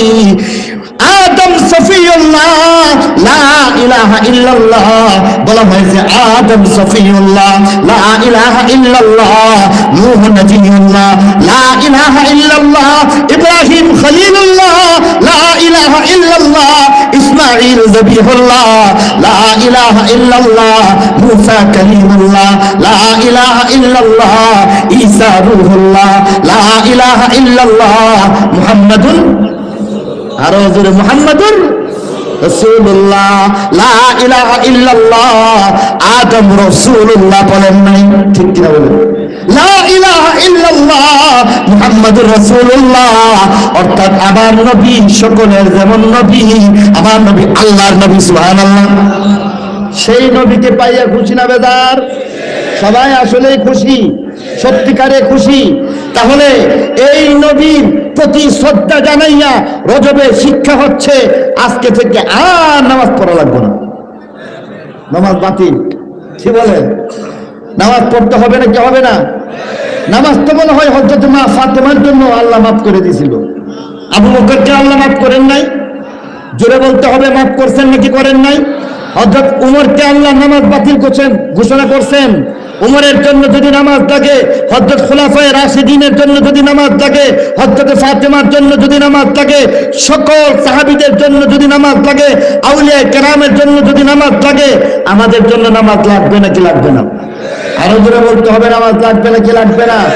এক নম্বর ওয়াদা, নবীর শেষ কথা, নবীর ইশক মুহাব্বত যার অন্তরের মধ্যে আছে, নবীর শেষ কথাটা রক্ষা করতে রাজি থাকতে হবে। বাবা মরে যাওয়ার আগে ওসিয়ত করে গেছেন, ওসিয়ত আমার কাছে গুরুত্বপূর্ণ হয়ে গেছে। মা শেষ কথা বলেছেন, তার শেষ কথাটা গুরুত্বপূর্ণ হয়ে গেছে। ফাঁসির আসামি শেষ একটা আবদার আর ইচ্ছা পোষণ করেছে, তার শেষ ইচ্ছাটা পূরণ করা গুরুত্ব বহন করতেছে। তাহলে নবীর শেষ কথাটার গুরুত্ব আছে না নাই? আরো জুড়ে আছে না নাই? তাহলে নবীদের শেষ কথা হচ্ছে উম্মত নামাজ ছাড়বে না, উম্মত নামাজ ছাড়বে না, উম্মত নামাজ ছাড়বে না। নবীর আশিক যারা আছি তারা ওয়াদাবদ্ধ হয়ে যায়, নামাজ ছাড়বে না। কে কে রাজি আছে? আল্লাহ হাত করে কি কবুল আর মঞ্জুর করেন, সবাই বলে আমিন। আল জামিয়াতুল আহলিয়া আল ইসলামিয়া আশরাফুল উলুম বাগিচাবাড়া মাদ্রাসার আজকের এই মাহফিলকে আল্লাহ কবুল মঞ্জুর করুন, সবাই বলে আমিন। এই মাদ্রাসা পাইয়া আপনারা খুশি না বেদার? আরো জোরে বলেন, খুশি না বেদার? এই মাদ্রাসা এই উত্তরবঙ্গের মধ্যে অন্যতম একটা মাদ্রাসা, যেই মাদ্রাসা থেকে প্রতি বছর আল্লাহর এমন অনেক আলেম হাফেজ কোরআন এমন ভাবে প্রতি বছর বের হইতেছে। এবার কতজন হাফেজ, কতজন আলেম? 42 জন আলেম, 93 জন হাফেজ। সুবহানাল্লাহ। আরো জোরে বলেন আলহামদুলিল্লাহ। আমাদের অবাক করে কথা শুনতে হয়েছে, আমি এতটুকু আশা করি নাই। 42 জন আলেম দ্বীন, যারা কোরআনের আলেম হয়েছে, যারা এমন ভাবে হাদিসের আলেম হয়েছে, 42 জন আলেম দ্বীন, তাদের মাথার মধ্যে সম্মাননা পাগড়ি দেওয়া হবে। আর 93 জন হাফেজ কোরআনের সম্মাননা পাগড়ি দেওয়া হবে। আরো জোরে কেন আল্লাহু আকবার, আরো জোরে কেন আলহামদুলিল্লাহ, আরো জোরে কেন আলহামদুলিল্লাহ। সবাই খুশি না বেদার? সবাই খুশি না বেদার? হাত উঠে আল্লাহকে দেখায় দেন, সবাই খুশি ইনশাআল্লাহ। কারণ আজকের এই মাদ্রাসার মধ্যে যারা আজকে আলেম দ্বীন হচ্ছে, হাফেজ কোরআন যারা হচ্ছে, যাদের মাথায় আজকে পাগড়ি দেওয়া হচ্ছে, তারা আর কিছু হোক না হোক মানুষের মতো মানুষ হয়ে গেছে। ঠিক কিনা জোরে বলেন? এই সমস্ত উলামায়ে কেরাম, আলেম দ্বীন, হাফেজ কোরআন, এরা মা বাবার বাধ্য ফরমাবরদার হবে। যারা কিনা মা বাবার জন্য দোয়া করবে, যারা কিনা মা বাবাকে ওল্ড হোম বৃদ্ধাশ্রমের মধ্যে না পাঠাইয়া, নিজে না খাইয়া নিজের মা বাবাকে খাওয়াইবে, নিজে না পয়রা মা বাবাকে পড়াইবে। মা বাবার সম্মান একমাত্র হক্কানি উলামায়ে কেরাম বুঝেন, একমাত্র যারা দ্বীনের শিক্ষায় শিক্ষিত তারা বুঝেন, আল্লাহর মেহেরবানিতে তারা বুঝেন। ঠিক কিনা বলেন? অতএব এই মাদ্রাসা যদি বেঁচে থাকে, আগামী প্রজন্ম মানুষ হয়ে বেঁচে থাকবে। এই মাদ্রাসা যদি বেঁচে থাকতে না পারে, হইতে পারে আগামী প্রজন্ম নষ্ট হয়ে যেতে পারে। এমনকি এই প্রজন্মের মধ্যেই আমরা অবাক হয়ে দেখছি, অনেক অনেক অমানুষকে আমরা দেখেছি যারা কিনা জাহাঙ্গীরনগর বিশ্ববিদ্যালয়ের মতো পবিত্র একটা শিক্ষাঙ্গনকে এমন ভাবে কলুষিত করেছিল, ধর্ষণের সেঞ্চুরি করে মিষ্টি বিতরণ করছে। ঠিক কিনা বলুন?